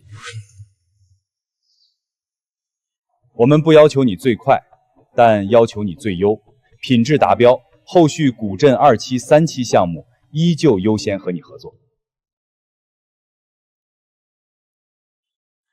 我没有任何问题。合作脚定，咱们工坊彻底上台阶了。这只是开始，守住手艺，守住品质，才能守住长远的路。而且他越做越大，我越来越落魄。赵师傅，久仰，我是张明德，古镇文旅项目的运营总监，所有商业配套、招商运营、工期节点，我全权负责。赵老板，古镇项目正式启动了，我有个更划算的合作方案，跟你商量下。张总，请讲。我长期合作大型家具量产厂，出货快，成本低。你把古镇家的款式、图纸交给他们机器量产，工期减半，利润翻倍，咱们双方都划算。不行，量产货全是胶水拼接，板材质量参差不齐，跟我们纯榫卯实木工艺天差地别，会砸了古镇文旅的口碑。做生意看效率和收益，别太死板。古镇要赶开业节点，纯手工太慢，根本赶不上。稍微简化工艺，外人根本看不出来。这个方案我不能接受。古镇主打传统民俗和匠心文化，流水线量产会丢掉核心特色。现在全行业都在量产，就你死守老手艺。我给你搭渠道，是帮你多赚钱，减负担。我不赚偷工减料、糊弄文旅脸面的钱。签约前我就说过，所有成品必须纯实木、全榫卯、精工细作。你是执意不肯配合我的安排？我可以调整工期，加急调配人手，但工艺绝不缩水。赵老板，你再好好想想，项目我说了算，你不配合，我就卡你款项，卡你流程。张总，你这是故意为难人。我只是按商业规则办事，合同只约定品质标准，没有要求量产简化工艺。我依规做事，问心无愧。赵老板，工期不等人，您耗得起，项目耗不起。老赵，这下麻烦了，他摆明了要卡预付款，我们没钱弃料，项目很容易停工违约。他就是想逼我妥协，做次品让他赚差价。那我们怎么办？硬扛下去风险太大。就算停工，也绝不妥协品质底线。张总和赵爷闹掰，还卡他款项，这下有好戏看了。签约5天了，约付款1分没到，财务一直含糊拖延，铁定是张总的意思，故意卡我们，逼我们改量产工艺。老赵，要不我们稍微妥协一点，先拿到款项，稳住项目。妥协一次，就会被拿捏无数次。一旦松口缩水工艺，我们辛苦建立的口碑壁垒就彻底破了。这些是你留着做高端孤品的压箱底存货，用来做文旅批量家具，太可惜了。可惜也没办法，现在是绝境。动用老料顶工期，既能避免停工违约，还能靠好料撑起古镇品质。这可是我们最后的家底。家底就是用来救命、立口碑的。工期紧张，但求精不求快，所有榫卯接口必须严丝合缝。放心，老板，我们一定用心做好，绝不敷衍。我们会好好练手艺，绝不拖项目后腿。还好你提前收徒，现在刚好补上人手缺口。绝境最能练出真本事。没预付款还能开工，倒是有点本事。既然不肯听话，就让你看看规则2个字是怎么写的，让你白忙活一场。赵老板，量产的事儿您不肯，我不强求。但有个事儿我得提醒你，这个项目是省级文旅重点工程，验收标准不是我定的，是省里专家组定的。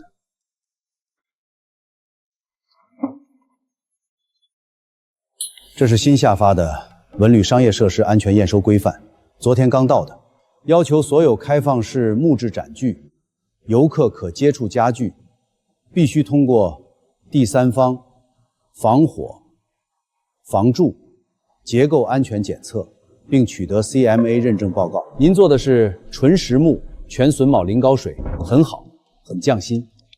但检测报告呢？金丝楠木的天然重眼，榫卯接口的缝隙率，实木的含水度变动，每一项都要量化控制。我们以前做家具从来不用这些。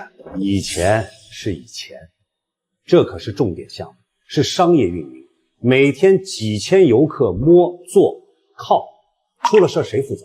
我帮您联系了一家本地检测机构，速度快，关系熟，7天出报告。但人家只接量产标准化产品的检测，手工件数据变动大。您的意思是？我的意思是，您要是坚持手工，检测报告这一关自己想办法。没有报告，工地不能进场，进了场也不能开业。节点耽误，违约金按天算。报告我会想办法，但检测标准是省里定的，不是您定的。您只负责传达，不负责解释。对，我只传达，但传达的速度、传达的完整性，我控制。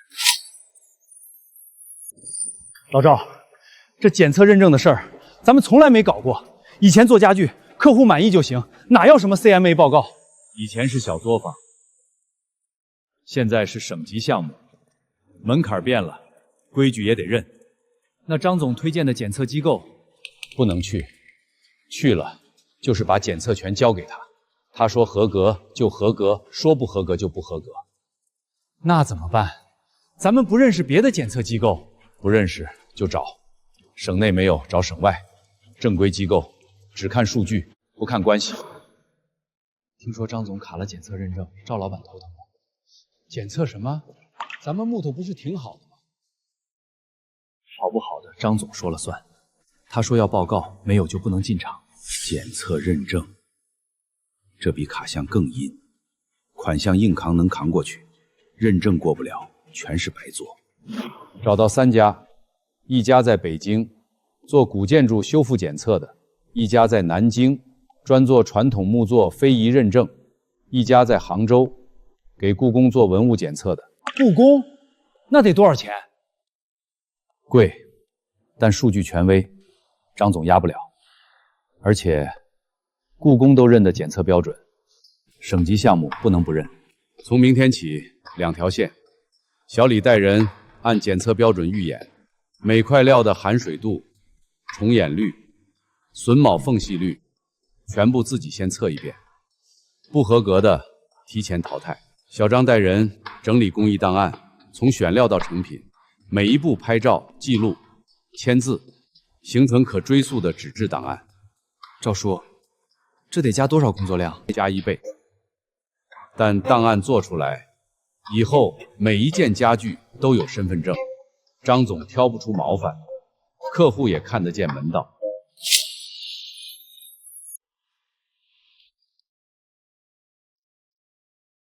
赵叔，这块料的含泥度18%，超了标准2%，淘汰。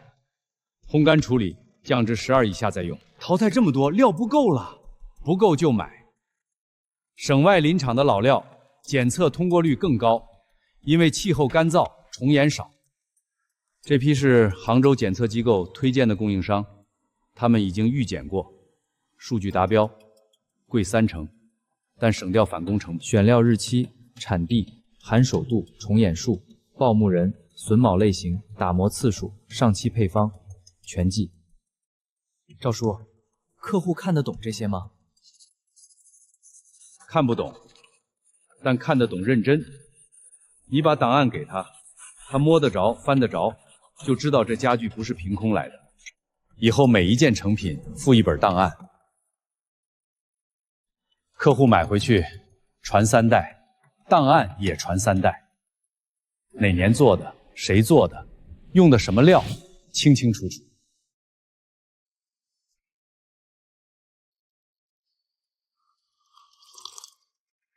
张总那边检测的事儿能过？检测能过，但后面还有3关。他是运营总监，进场许可在他手里。那怎么办？档案做全、做细、做死，他挑不出漏洞，就不能补材料，不能补材料，节点就不能因为我耽误，耽误就是他的责任。他会认这个责任？不认得认，省级项目有省级督查，他卡我，督查卡他。签字草草，日期涂改，照片补拍，这档案不合格，3证连审，我卡死他！张总，这档案涂改处有说明，补拍照片有标注，云端记录也齐全，而且他们的检测报告是上京那家出的，咱们不认，说不过去。程序上必须完美。张总，程序上他们已经超完美了，咱们卡的是格式，人家连纠错过程都公开了，再卡，督察那边说不过去，给他过。如今愿意坚守纯手工榫卯，拒绝流水线糊弄的手艺人，实属难得。你的工艺极具本地民俗传承价值，局里研究决定，推荐你申报省非遗传承人，授予你文旅特片受益人资质。感谢官方认可，我会坚守匠心，做好手艺传承。古镇2期、3期项目由你独家承接，我们给予政策流量扶持。兄弟们，我们拿到官方认证了，以后我们是官方认可的文旅工坊，古镇独家合作方。跟着老板干，真的越做越有前途。咱们的老手艺终于被正式认可了。这份认证是新起点，往后我们既要做好产品，更要传承手艺。所有人的好处，所有光环，全被他占。我落魄至此，他功成名就，我绝不甘心。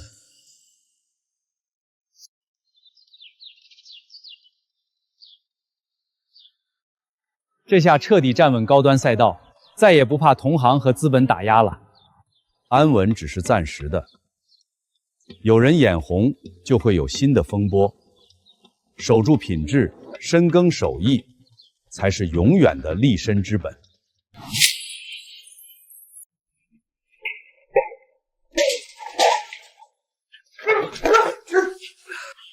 赵强欠的80万，利滚利，现在120万，今天再不还，卸你一只手。哥，再宽限3天，3天内我一定凑到钱。哼，3天，3天后见不到钱，知道后果。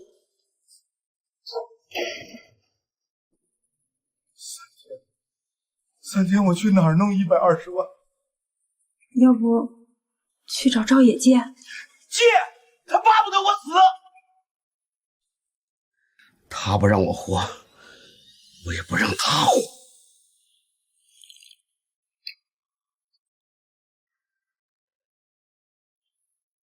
张总，我是赵野大哥，我跟你打电话是要跟你合作一起搞垮他。他有的我得不到，他没了我痛快。第一，挖他的徒弟。他刚收的小李、小张，年轻人，心气高，工资低，外面给高工资，一挖就走。让他没有人可用。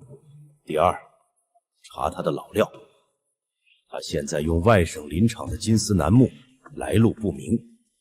你以项目运营方名义向林业部门发函询问，一查一个准。挖角的事儿，你怎么不自己干？哼，我露面就死。赵野防我防到骨子里，我一出现，他立马警觉。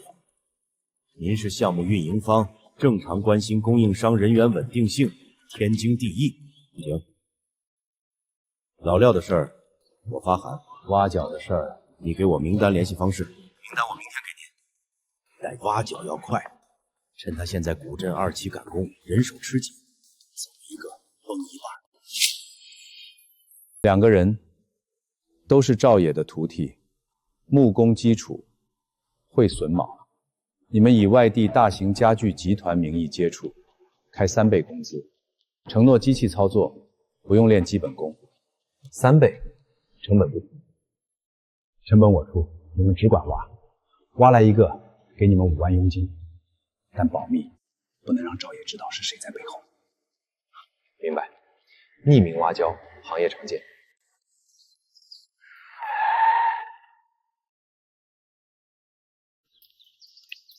小张师傅，我是华东木业集团的王经理，慕名而来。我们看过您做的燕尾笋样品，非常精准。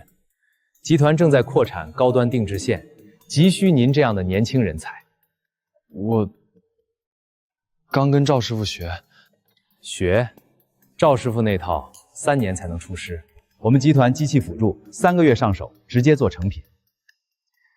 工资嘛，现在3倍。年底分红另算。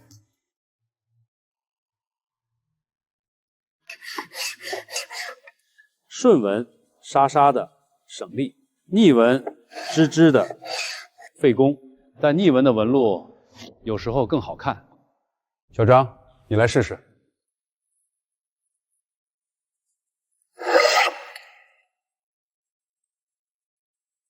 心乱了，木头听得出来。老赵，小张提交了离职申请。3倍工资，机器辅助，3个月上手。谁开的价？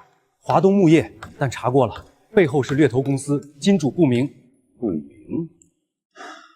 我不怪他，人各有志，想快的去快的地方，但留下的我要说清楚。这把刨子，我爹传给我，他一天刨3块板，够慢。但他刨的板现在还在老宅屋顶上，40年没撬。3倍工资买的是你3年，但3年之后呢？机器辅助的，3年后被机器替代；手工榫卯的， 30年后还有人找。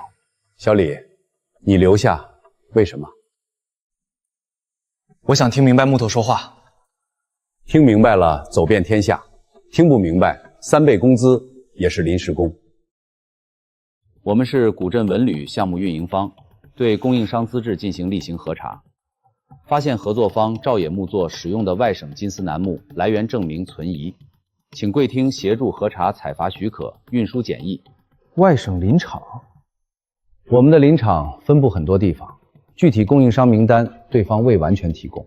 未完全提供，那就是手续不全。我们只是项目运营方，无权强制，但省级重点工程用料合规是底线，请贵厅酌情处理。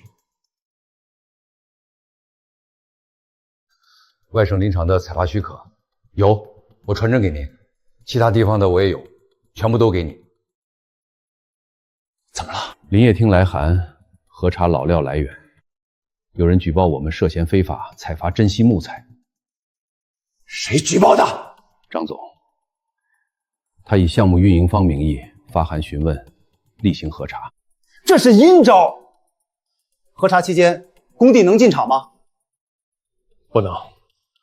核查最长15天，15天停工，2期节点闭屋。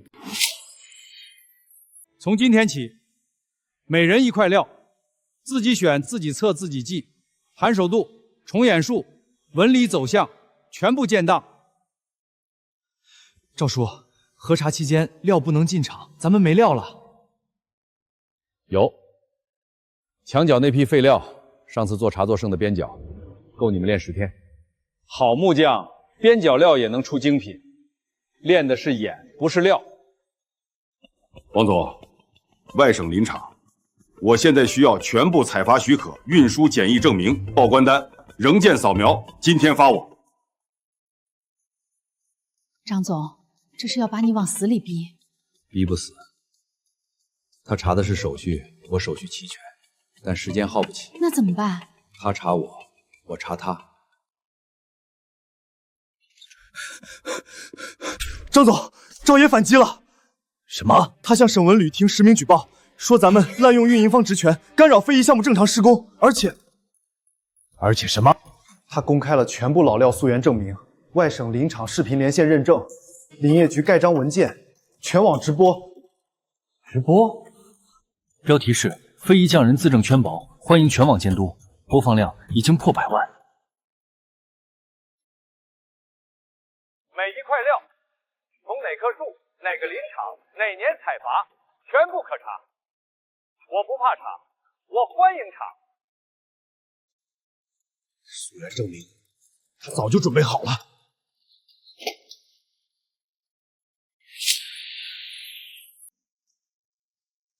赵师傅，核查完毕，您的全部老料手续齐全，来源合法，我们出具正式回函，项目正常施工。同志，举报我的人是项目运营方，他以例行核查为名，行拖延工期之实。我请求文旅厅督察办调查此事。我们会转交。张总实名举报，说您滥用运营职权，干扰非遗项目。例行核查是我的职责，职责是核查，不是发函举报。您的公函措辞已超出询问范围，涉嫌定性。从即日起，项目运营方的供应商核查权收归督查组直管，您只负责协调，不再有1票否决权。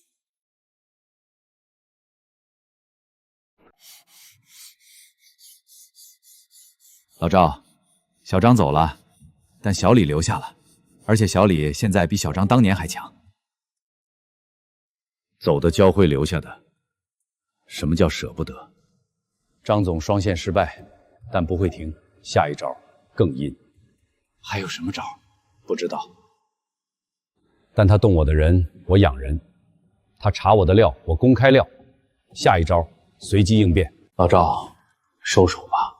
斗了这么多回，哪回赢过？你让我认栽，我什么都没了，宅子卖了，债越滚越多。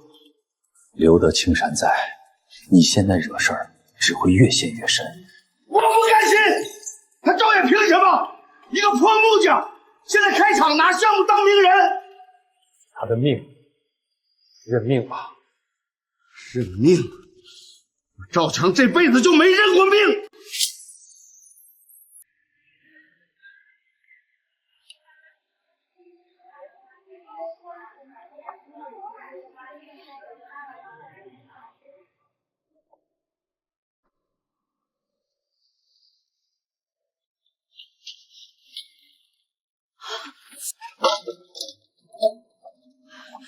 赵强，你干什么？我是你弟妹。弟妹，分家的时候，你们谁拿我当哥？签字，把工坊转给我。你疯了？那是赵爷一辈子的心血。我疯了，是你们逼疯的。打电话叫赵野来。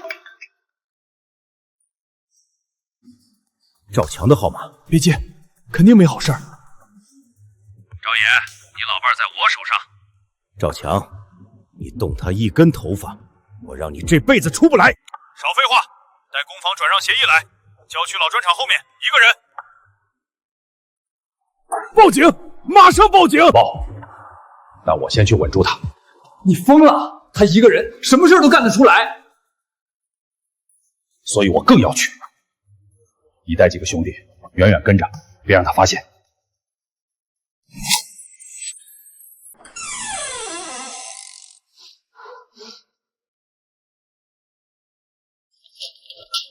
我来了，放人。签字，工坊归我，他归你。这协议没有法律效力，你拿了也没用。我不管，我要你当着全村的面把工坊让给我。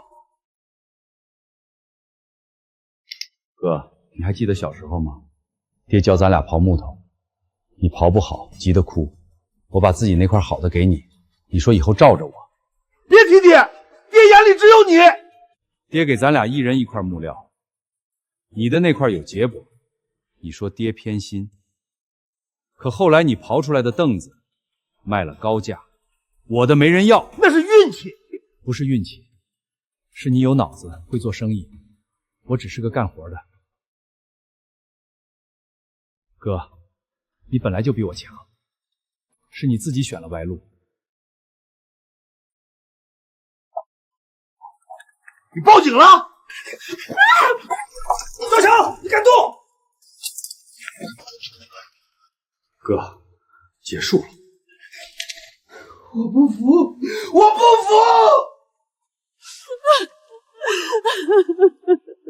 赵爷，我没想害他，是赵强逼我的。一家人走到这步，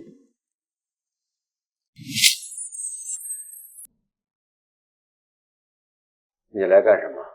看我笑话？爹娘的抚恤金20万，我不要了，全给你抵债。20万，打发叫华子？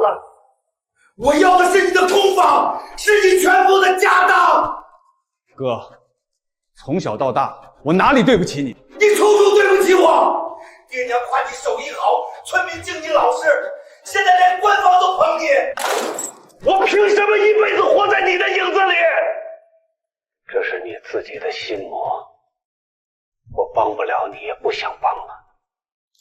你等着，我出来那天还会找你。我等着，但工坊你这辈子别想碰。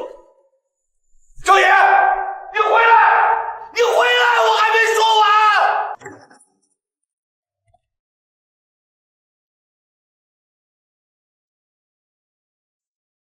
见了，见了。说什么了？还是那些恨我、不服、要报复。这种人关多久都没用。不管他，做好自己的事儿。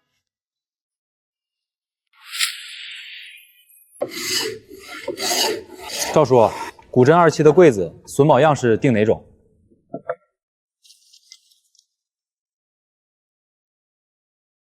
用燕尾榫，结实也好看。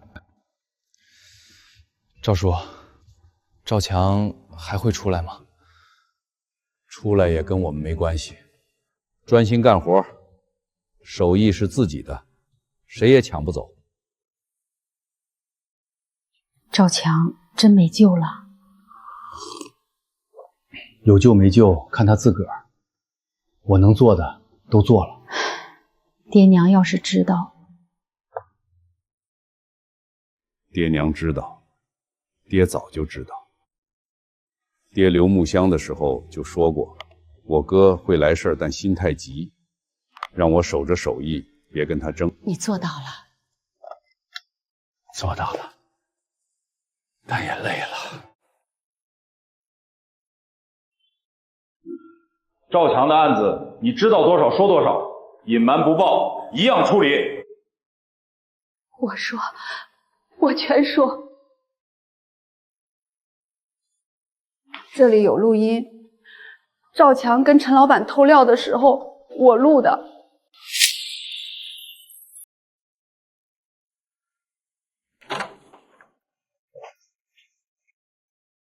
赵师傅，赵强妻子提供了新证据，涉及您之前的几起案子。什么证据？偷料交易的录音，跟张总密谋的聊天记录，还有陈老板的藏身地。陈老板找到了，根据线索，正在抓捕。赵爷，我知道错了，我是被逼的。你参与帮我老伴儿，我不追究已是底线。求求你，给我条活路。以后别出现在我面前。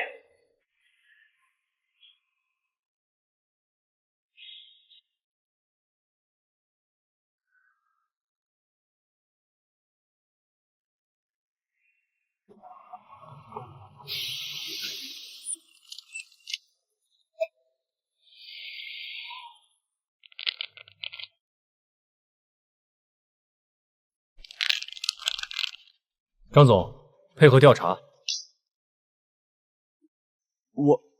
我跟赵强就是普通朋友。普通朋友会商量怎么搞垮人家工坊。我也是被赵强忽悠的。老赵，张总被传唤了，陈老板也落网了。知道了，赵强妻子供出来的。这女人关键时刻比赵强还狠。不是狠，是怕跟赵强一起进去，他也算是自救吧。被告人陈某对指控有无质疑？无异议，我认。我算计了一辈子，卡料抢单，勾结赵强偷料，联合张总抹黑，全是我干的。赵师傅，我输给一个老木匠，不服但认栽。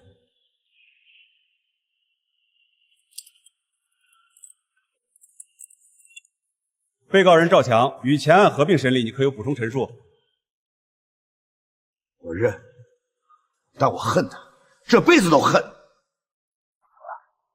罪横法，够他受。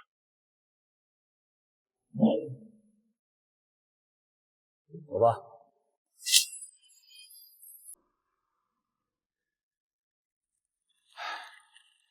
终于清静了。清静了，但路还长，不能停。回工坊，把失去的时间补回来。外面的风浪过去了，从今天起专心做事。这批古镇2期的活我亲自盯。赵叔，工期紧，人手够吗？够，不够我顶上。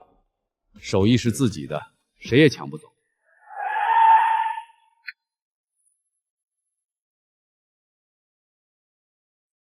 你怎么回来了？爸，我毕业了。毕业了不找工作，跑回来干什么？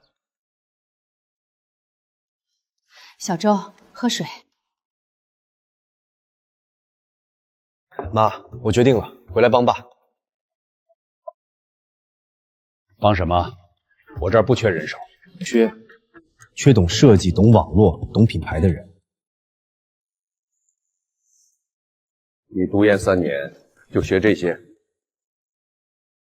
我学的是工业设计，倒是专门研究传统工艺的现代化转型。爸，你的手艺是好，可年轻人不知道，我知道怎么让他们知道。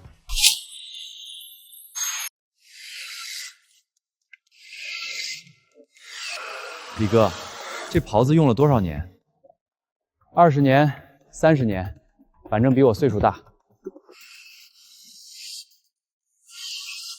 这就是故事，一把用了30年的袍子，比什么广告都管用。小子，你想搞什么？拍纪录片，开直播，让全国看见我爸的手艺。胡闹，干活就干活，拍什么拍？爸，这是我跟导师做的联名方案，新国风系列，把你的榫卯结构做成现代家具。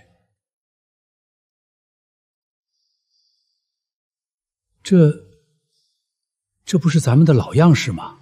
是老样式，但换了年轻人喜欢的颜色、尺寸。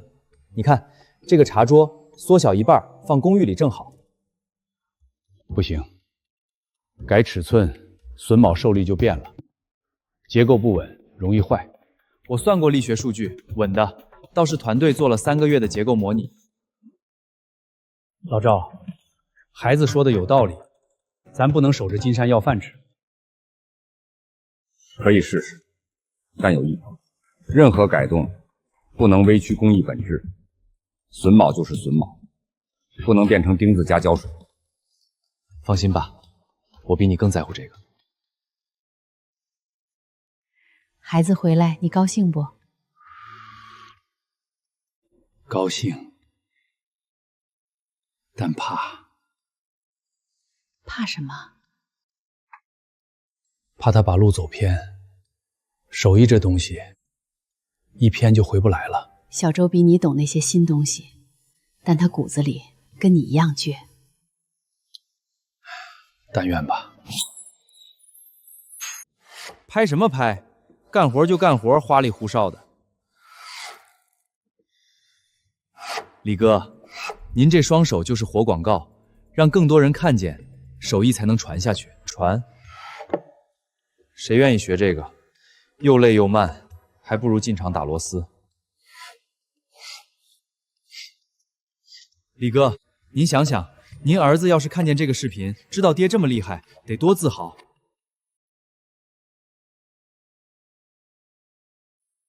爸，纪录片上线了。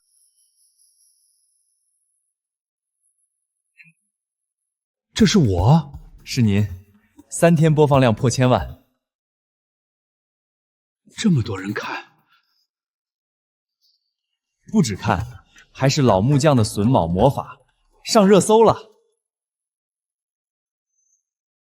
赵老板，我在网上看见你们了，那个视频转发了10几条。叔，您帮忙转发的？那可不，我逢人就说我家家具就是这儿打的，用了10年没坏。谢谢叔，以后常来，给您打折。爸，新国风联名款预售秒空，5000单，一天，还有3万人在排队。做不过来，不能接。爸，这是机会，机会多了，胃口就大，大了品质就保不住。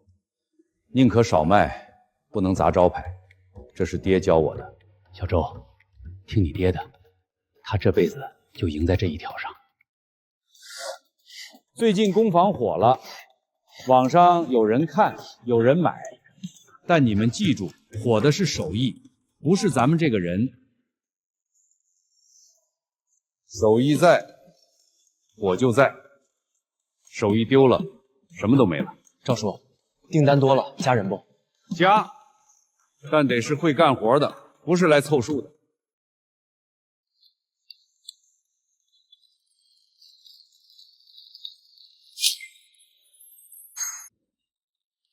赵师傅，这片文创展厅需要展柜、讲台、展示台，沿街商铺要古风桌椅、柜台、收纳柜体，后院休闲区成套茶桌、休闲家具，体量不小。赵老板，局里有个新想法，想在古镇设索卯技艺活态展示馆，您现场展演，游客边看边买。爸，展示馆我设计好了，传统木作美学加现代展陈。这个玻璃篓子挡着，游客怎么摸？不是挡，是保护，珍贵展品才放进去。我的东西不怕磨，越磨越亮。老赵，小周说的有道理，老料做的孤品，磕了碰了心疼。那就分两区，能摸的放外面，不能摸的放里面。今天做条凳子，不用钉子，不用胶水。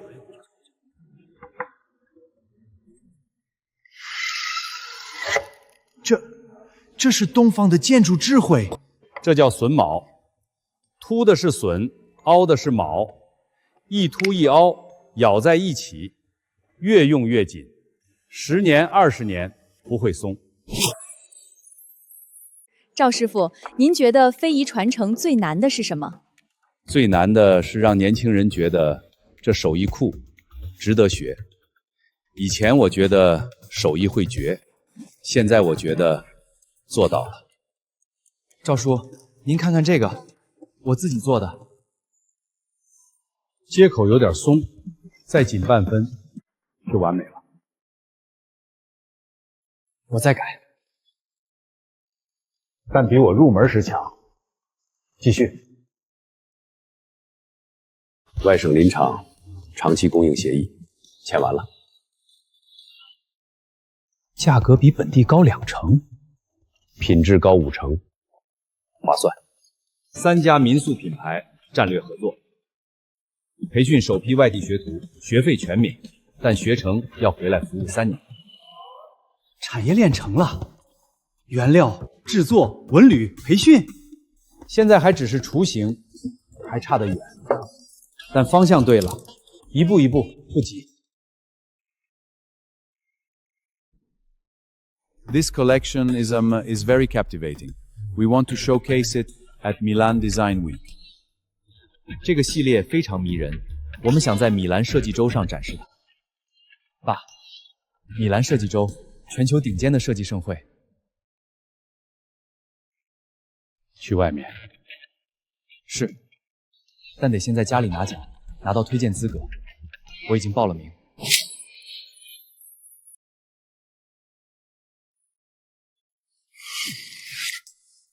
Does this not need metal? Does it not need screws? 史密斯先生说，这不需要金属，不需要螺丝。No nail, no glue, only wood and time. 木头和时间就够了。Mr. Zhao, we would like to represent your Chinese Yurik style. 赵先生，我们想代理您的新国风系列在欧洲销售。代理可以，但有3条：第一，不能改工艺，榫卯就是榫卯，不能变成钉子加胶水；第二，不能降品质，用料、工时我说了算；第三，不能乱定价，我的东西值多少我清楚。We respect the craftspeople. The rules you set. 赵爷，我们尊重匠人，规矩您定。老赵，电视上看见你了，给咱村争光了。米兰，那是外国，你都能去。就是个干活的，外国也得用家具。各位叔伯，我爸累了，改天再聊。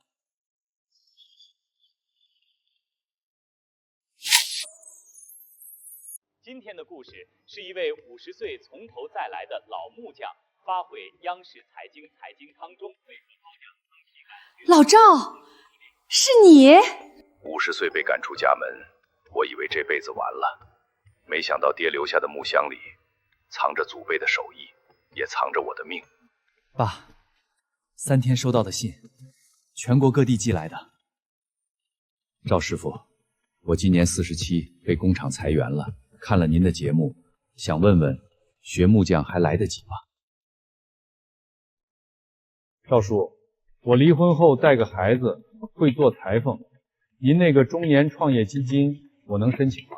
老赵，这些人都是看了节目找来的，不止信，私信上万条，都是中年人想创业没方向。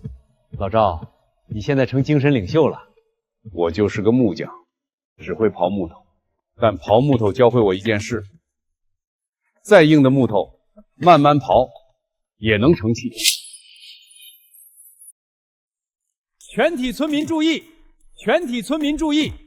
咱村赵野是咱村第一个千万富翁，工坊带动全村就业300余人，上下游产业链惠及周边3个乡镇。全体村民注意！全体村民注意！你来干什么？培训学校缺个教基础刨木的，你愿意从头来？我害过你，害过，但爹说过，手艺是赵家的，不是赵野一个人的。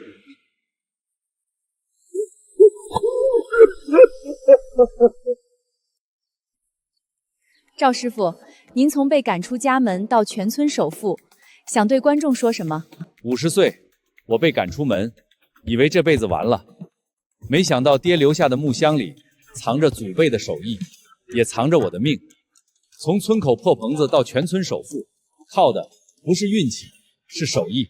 现在我想告诉所有人，别怕从头再来，只要你还有一双手，就还有路。